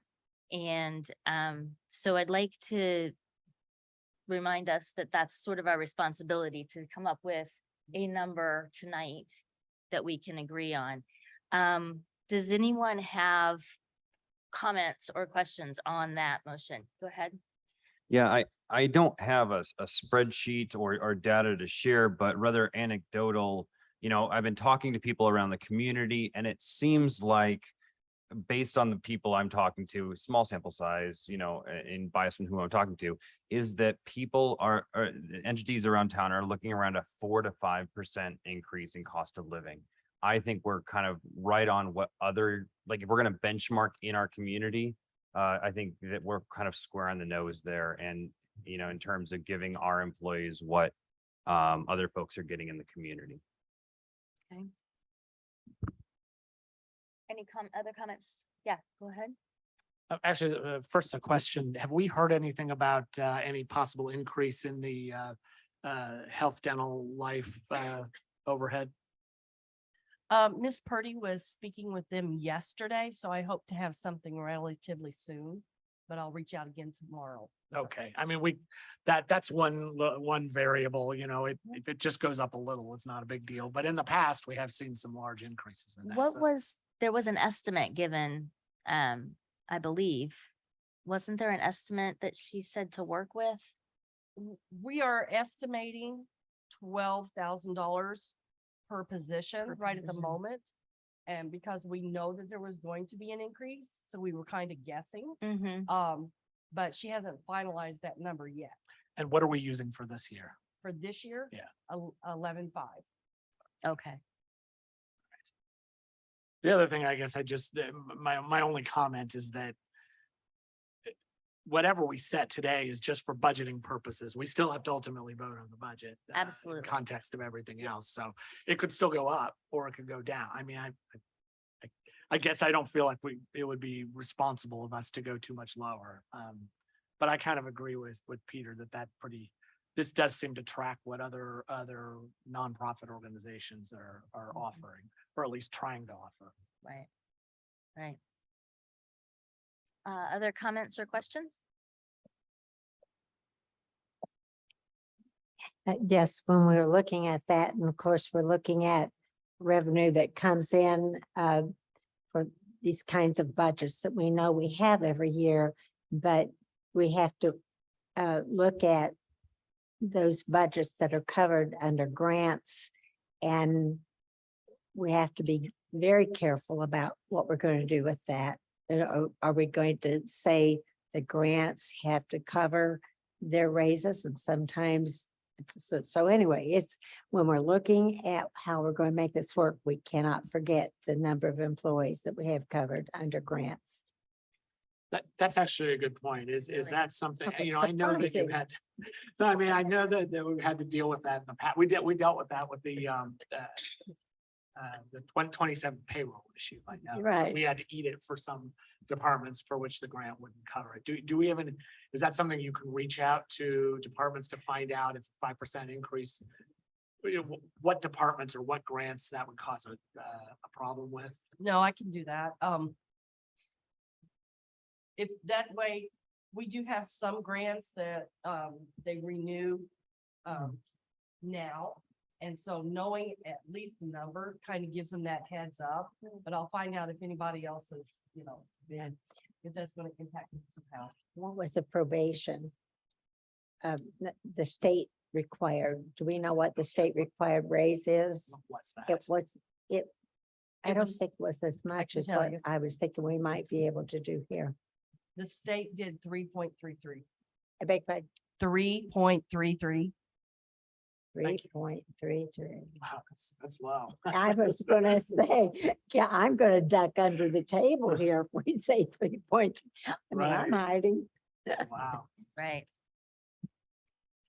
Well, some areas might be considering doing perhaps a cost of living, but then doing like a one-time bonus kind of a thing for each year so that it's not tied exactly to the salary, so that if we see a reduction in our revenue because of annexation or any other horrible thing, then we won't have to change the salary. It could just be a one, have to pay it out in a bonus kind of a situation. I know they do that sometimes with teachers' contracts and so forth. The city did that a couple of years ago. They gave out their raise as a one-time bonus, which meant though that some employees actually saw a reduction in annual compensation from one year to the next.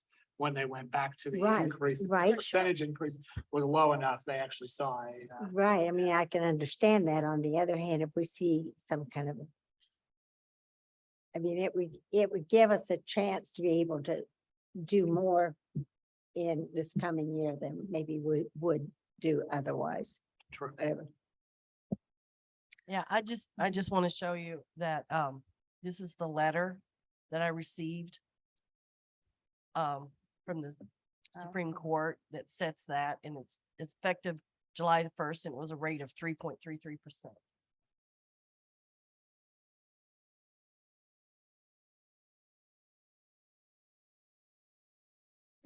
Okay then. Yes, Counselor Deckard. I was just gonna add in here, I appreciate very much whenever the council, when we're having discussions about what this looks like, how we're thinking about the people that serve in all of these different departments, offices, and functions and services. Everybody's been through an incredible last 2 years, and I'm not sure that the word incredible is the best way to describe it. But I think sometimes for buildings like this, it's good to send a message that we're thinking about it. This is a starting discussion while we figure it all out. And that we're grateful for the real lives that are really serving the people that we all represent. Well said. Any other comments or questions? Is there any public comment on the issue of COLA? I don't see the online thing, so no, okay.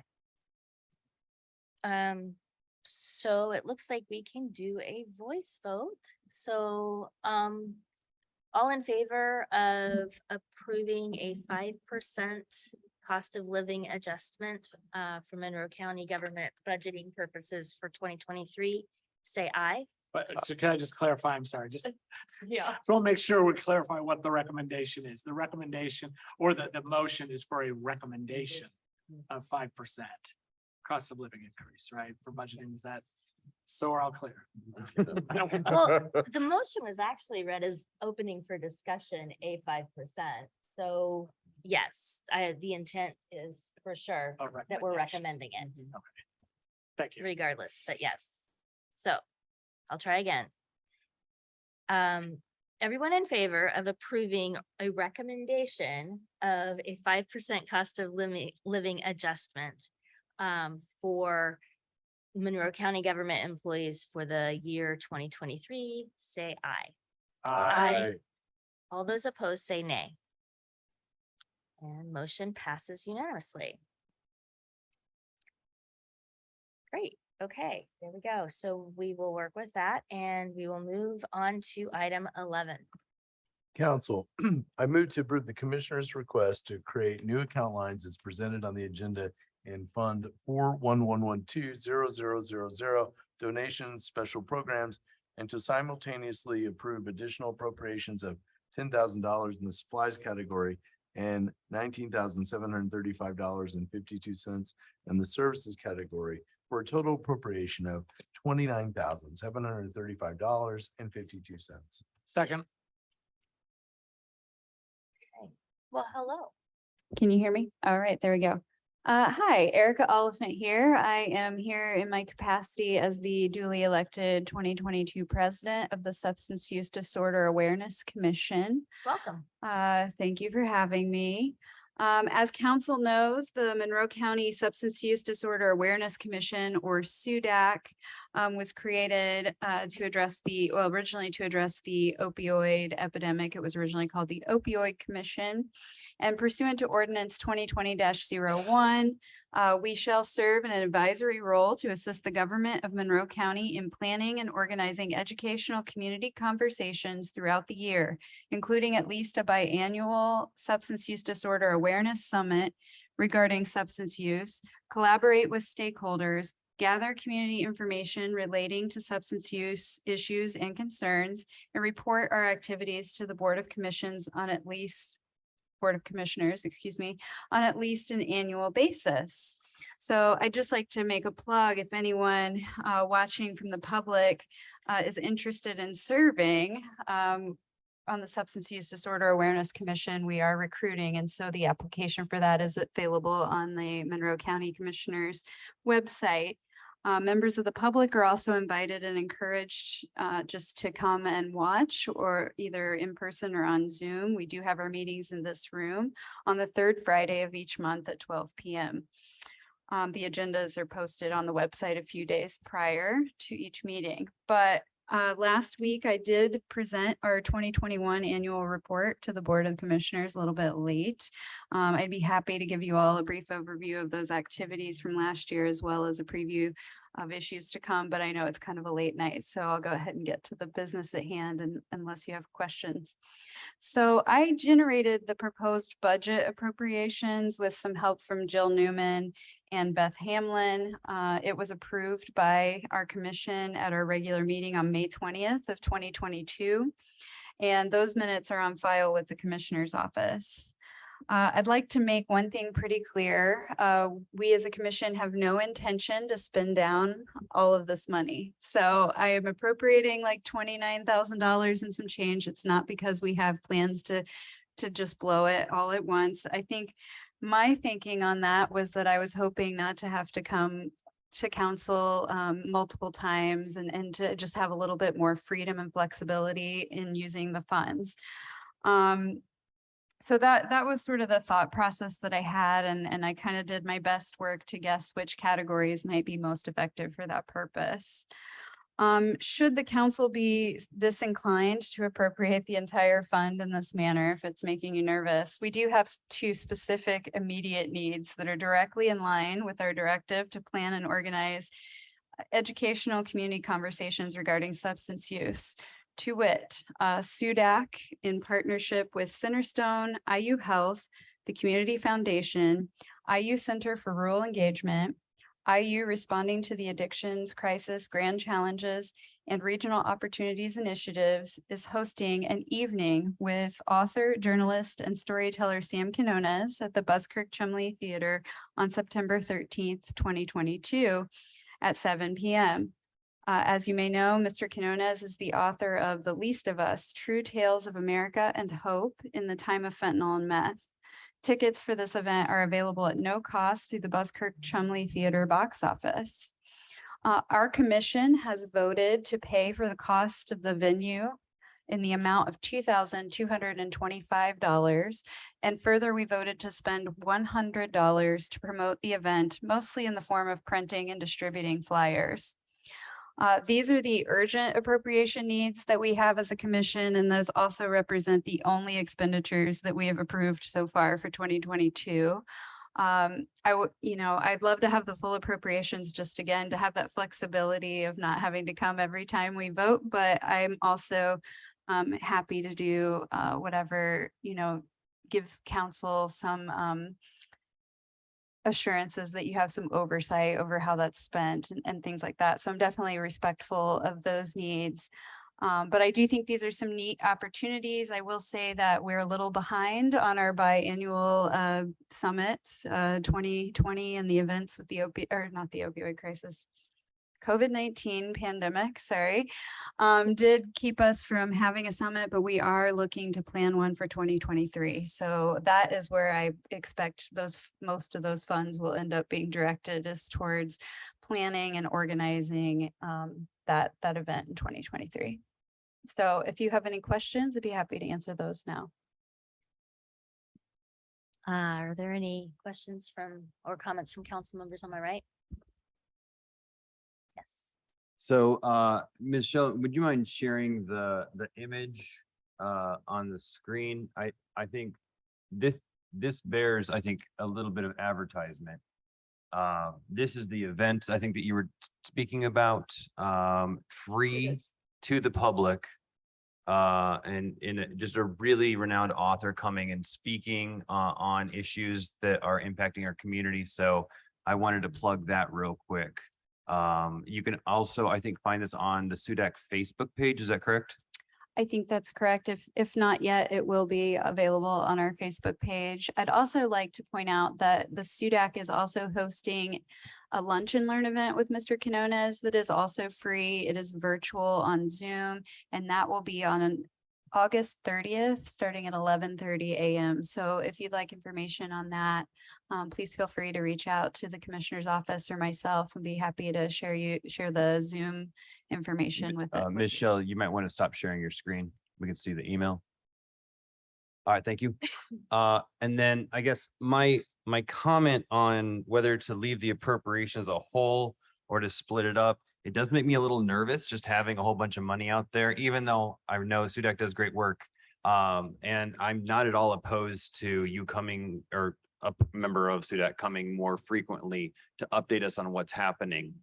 I don't know that I'm ready to land on a motion yet, but that's kind of where my thoughts are at this moment. Sure, and I understand that. I think it was a thought that I had, but like I say, the $2,325 is the real critical amount that I'd like to get approved tonight.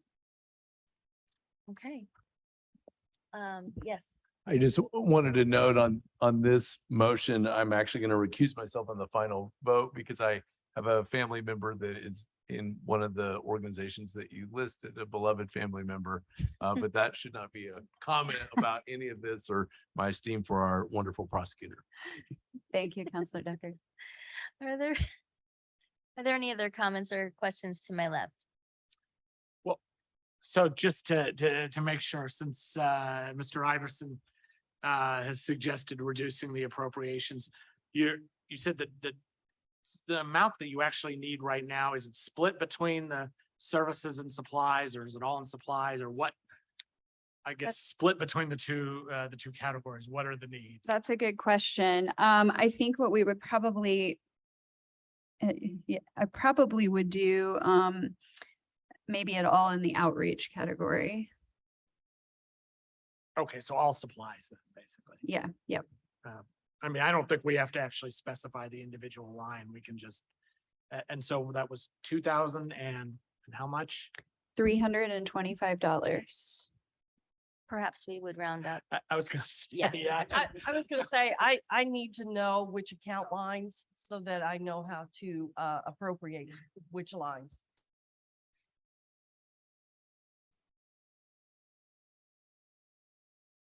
$4,000, is that give them a little bit of flexibility? Sounds good to me.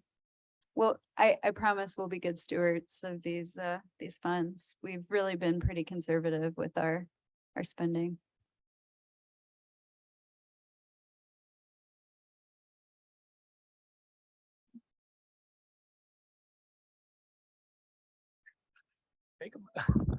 Is there a You can motion? make that tonight? motion?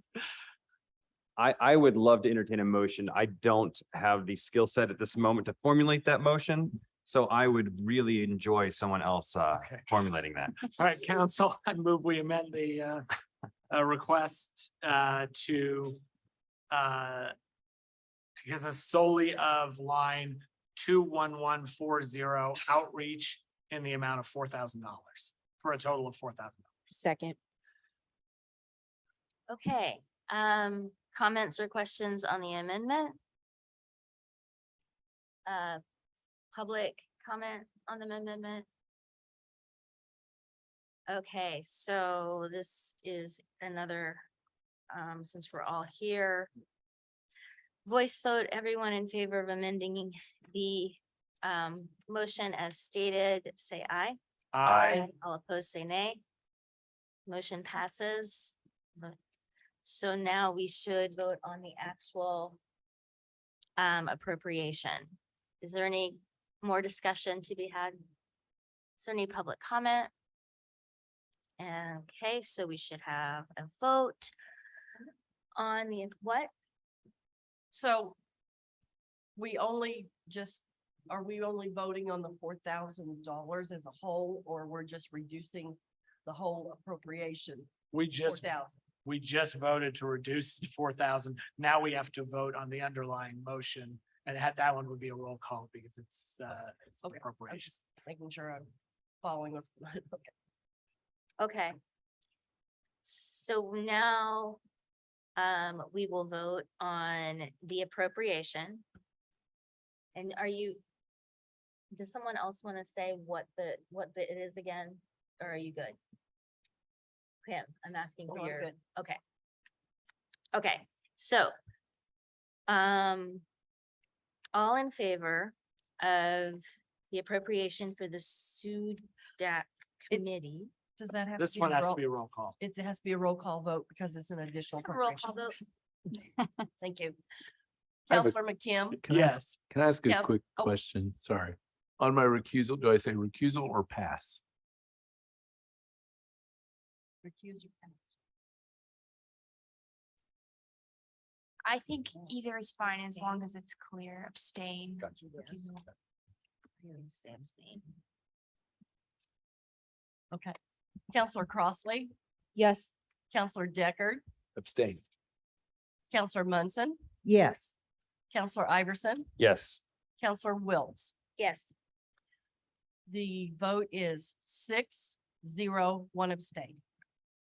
No, sorry, 5-0, 1 abstain. All right, well, thank you so much. Have a good evening. If you'd like to Kim. see a copy of my written report, I'd be happy to share that with Kim. That would be great if you could forward it to her. Yeah, I will do. Thank you. Have a good night. Thank you. And for the record, if it wasn't obvious, Counselor Hawk had to leave. We are now at number 12, the Surveyor's Office. Council, I move to approve the surveyor's request for a midpoint hire of the GIS coordinator in Fund 1000006 General Fund Surveyor and to simultaneously amend the 2022 salary ordinances account line 10023 GIS coordinator 40 hours Pat D non-exempt to a midpoint hire status with an effective date of August 2nd, 2022. Second. Yes, hi. Thank you, council, for being able to hear me today. I think the effective date was supposed to be for August 8th. The starting date was August 8th. So I'm here to request a midpoint hire. I think the resume kind of speaks for itself. They have 17 years in Esri GIS software, which is our primary provider in GIS. And also they have 17 years in project management. They have a doctorate in industrial heritage in archaeology. Really, I could kind of go on, but I rather open it up to council for any additional questions. Great. That sounds good. Thank you. Yes. Oh, yes. Let's go ahead and just correct the. Council, I'm going to go ahead and amend my original motion to read with an effective date of August 8th, 2022. Second. We have to vote on all of them. Yeah, we would just do a very quick voice vote on. Okay, we're gonna do a voice vote. All in favor of amending as stated, say aye. Aye. All opposed, nay. Motion passes. Okay, are there any questions for our surveyor or comments on the midpoint hire? Yes. Mr. McGinn. Oh, and this is, I apologize, this is only tangentially related. I support the midpoint hire, but is it under the purview of your office and this position to manage the relationship with the provider of the Elevate GIS? Yes, to a certain extent. I think it's a collaborative measure that we have also with the assessor's office. And if you're referring to kind of their site going down today, it was across the board. Multiple counties were dealing with the same issue. They do have it up and running. I was able to get our rep on the phone to talk about it, but it was kind of above their understanding of exactly what was going on. We did get some communication kind of throughout the day that their cloud service provider recycled their hosted services, which I don't fully understand what that means, but since we kind of manage our data here at the county, and we kind of then provide it through a backfill kind of operation or process, we're fortunate enough not to have lost anything, so that's good. Okay, I've had a number of issues and other people have reported those lately, and I have some concerns about the, ever since the acquisition, I have some concerns about the level of service. Right, and I don't disagree with you. I think we could talk more extensively about it. We are actually meeting with the rep just to do introductions next week. If you have any concerns, please pass them along and we'll bring those up during that discussion. And I think what really just needs to happen is a better kind of rapport with kind of Schneider that had acquired 39 Degrees Elevates over the last couple of years. There are some parameters within their own contracts of acquiring that kind of leave our ability, because we're already in agreement with them for, I think, another 4 years moving forward. So I note your concerns, and like I said, please pass them along and we'll do whatever we can to try to continue to improve the experience and the services that they provide. But we're pretty much locked into the agreement that was approved, I think, and you're asking me a question, kind of put me on the hot seat. I think it was right at the beginning of 2020 is when I got a call from one of the founders, Chris Walls of 39 Degrees North. He told me the day that he signed the agreement to sell it. And within that 2 years, everything was supposed to kind of stay in kind of a status quo. But after that, Schneider has a lot of autonomy in the way that they want to move forward with the way that they host. Schneider is also Beacon, if you're familiar with Beacon. That's why the brand is now looking more like the Beacon. I think you answered my question. We can talk about this offline. Don't worry about that. Okay. Thank you. Are there any other questions or comments for the surveyor? Okay, is there any public comment on this item? Seeing none, now I gotta check and see which kind of vote we're doing. This is an ordinance, so it needs to be a roll call. Okay.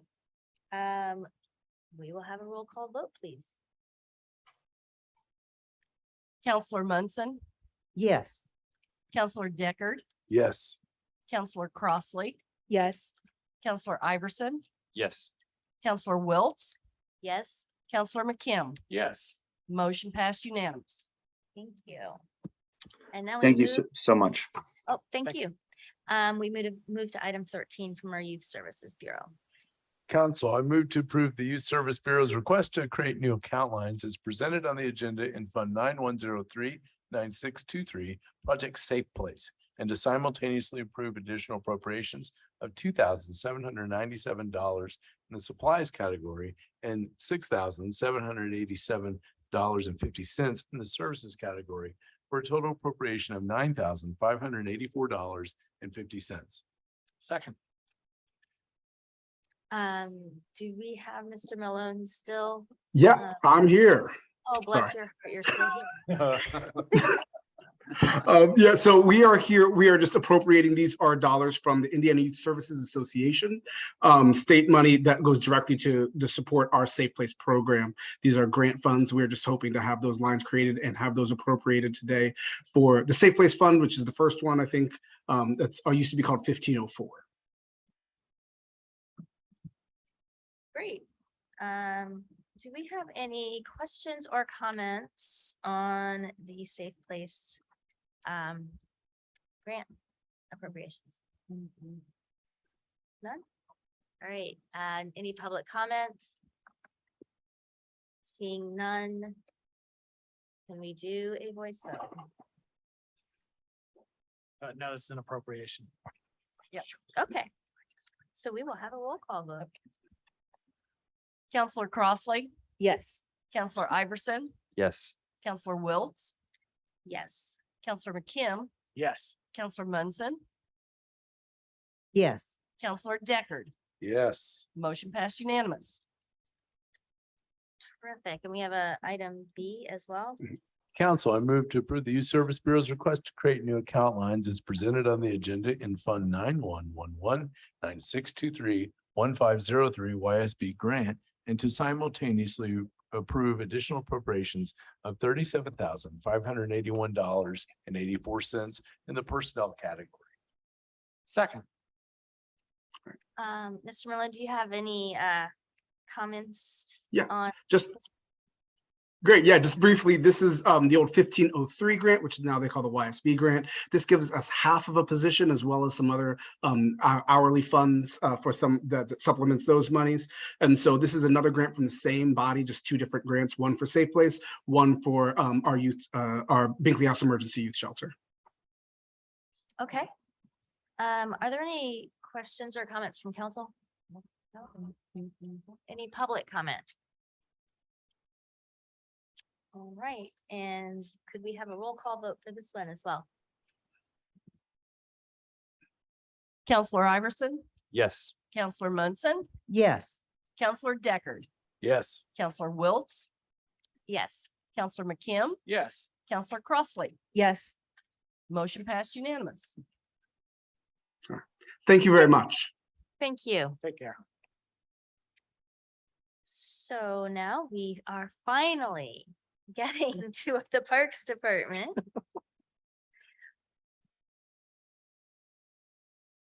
Welcome, Mrs. Whitmer. I think we have a motion. We do. She's been very patient. Council, I'll be combining items 14A and B into one motion. I move to approve the Parks Department request for an additional appropriation in Fund 100000803 General Fund Parks of $2,500 in the capital category and to simultaneously approve as a category transfer of $4,000 from the supplies category to the capital category. Second. Welcome and thank you for being so patient. Oh, no, excellent. There's no sign-in sheet. Is there? No, I forgot to put one out. It's okay. I got you down. We know you.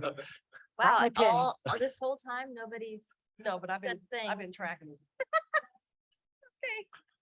it.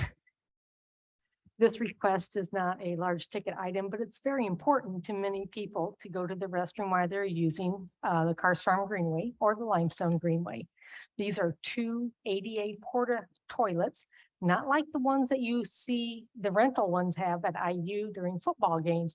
These actually have 60-inch turning radius. They're not really designed to pick up and keep moving all over the place. We would like to keep it at the sheriff's substation and at the Loesch Road trailhead. We also have quick A&A quick pump that would service them. They would pump it and clean it once a week. And if we think it every other week, we can do that too. We're proposing to transfer $4,000 from our Greenway supply line to equipment, plus an additional appropriation of $2,500. If you do approve this tonight, we will take this out of our 2023 budget for $6,500.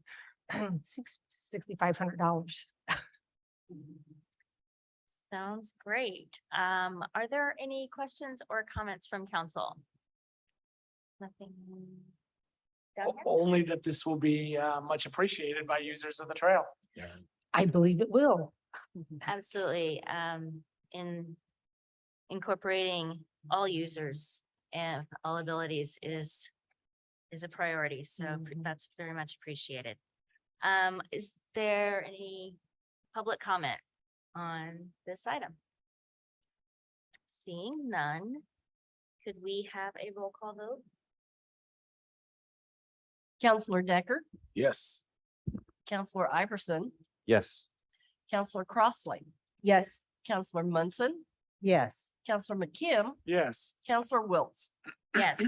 Motion passed unanimous. Is that everything? That's everything because we did them together. Excellent. I would like to mention that the Cars Farm Greenway from the Los Road Trailhead to Ellisville hopefully will be open mid-October. Wow. So we'll come back. It's all depends if the railroad crossing gets completed on time. So we're very excited. Thank you. I noticed you posted some keep off the trail signs there. Yes, where we do have posted under construction, please keep out, please read the signs and obey them.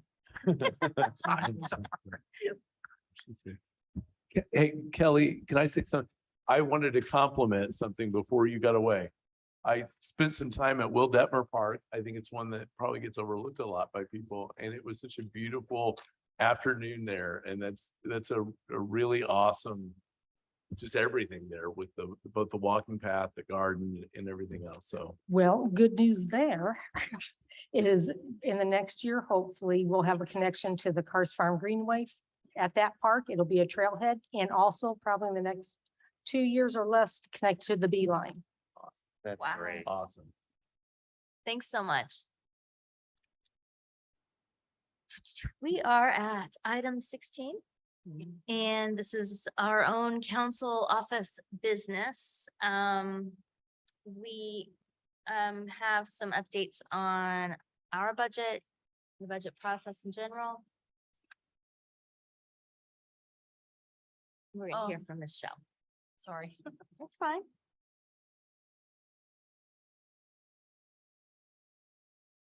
I met with the council staff members, and we went over the office budget. And I just wanted to share it briefly with you guys. And you probably can't see it.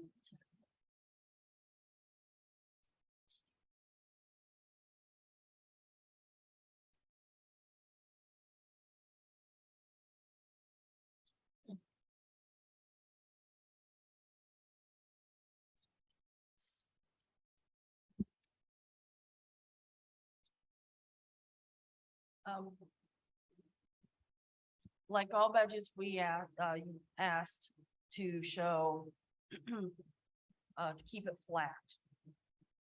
And so what I'm showing here is in 2022. It's the adjustment made. I made an in-house transfers to cover the additional amount that you guys changed. I used a part-time hourly for that adjustment, and we also had to adjust the perf. So that's what you're seeing there in blue are the adjustments. What I wanted you to see is I increased the part-time hourly. It's 2 people. I put $19 an hour at 28 hours a week. And that's the amount I came up with. I'm waiting to hear back from my part-time person. She's out on vacation was what I was told, and she should be back next week. So we're playing phone tag right now is what it is. So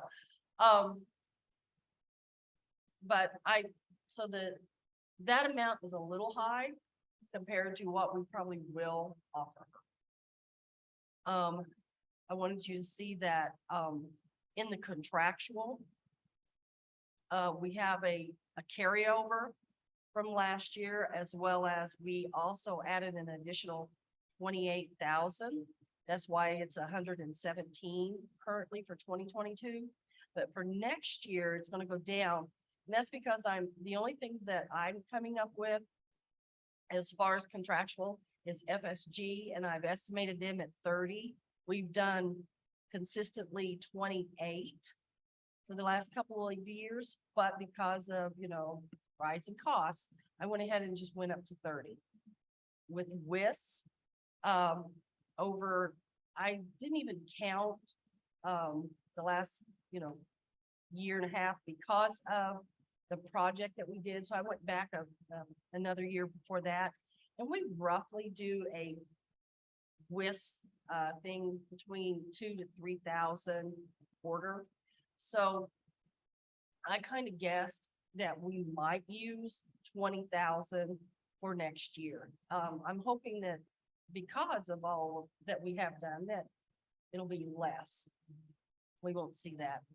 I increased the training travel. We are having more council members attend conferences and that kind of thing. So, and there's a cost attached to that. The office expense, I increased that because there has been an increase in our color copy charge. TSD picks up the black and white copy charge. That's covered under our contract, but if we do any color copying, that is charged per department. And because we have a color copier and I do tend to use color a lot with regards to what I do, we've almost used up that $250 for this year. So I just went ahead and just increased it to 500. The community services, I used the 5% growth quotient, which pushed it up to 158. But I do know that Councilor Munson has requested that we make this even numbers. So I think I would like to kick that on up to 159. 160. 160. Okay. I would suggest 160. Okay. And so that's where I'm at. Thank you. The budget. Are there any questions or comments? Yes. So this has our BEDC membership in there, but we had an additional subsidy for BEDC. Was that in a different budget? It must have been because it didn't make it in this, and Counselor Wiltz asked me about that, and I'm going, I remember it, but I don't remember where it went.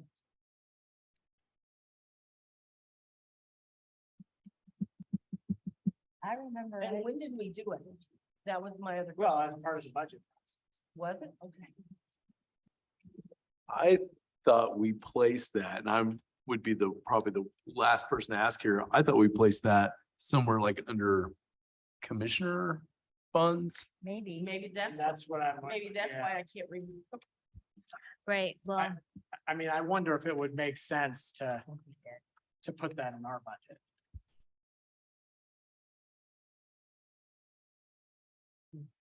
it might. Let's look into that if Okay. you don't mind. And what was that for? Just kind of give me a. It was for supporting E To BEDC. support the BEDC.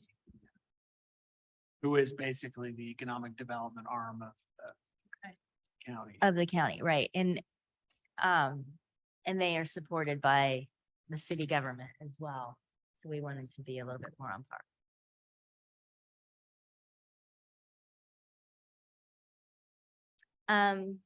Thank you for presenting this. Enjoy all your work on it. There is a mistake. Yes. That I just wanted to point out, and it's not a big deal for numbers, but Eric Spoonmore needs to be replaced with Jennifer Crossley. Oh, dear. That's because I used last year's just so that I could at least present you something, because everything we're doing now is in Lao. Yeah, sure. And so I can't pop that up as quickly. So, yeah. Understandable, but probably yeah. Thank you.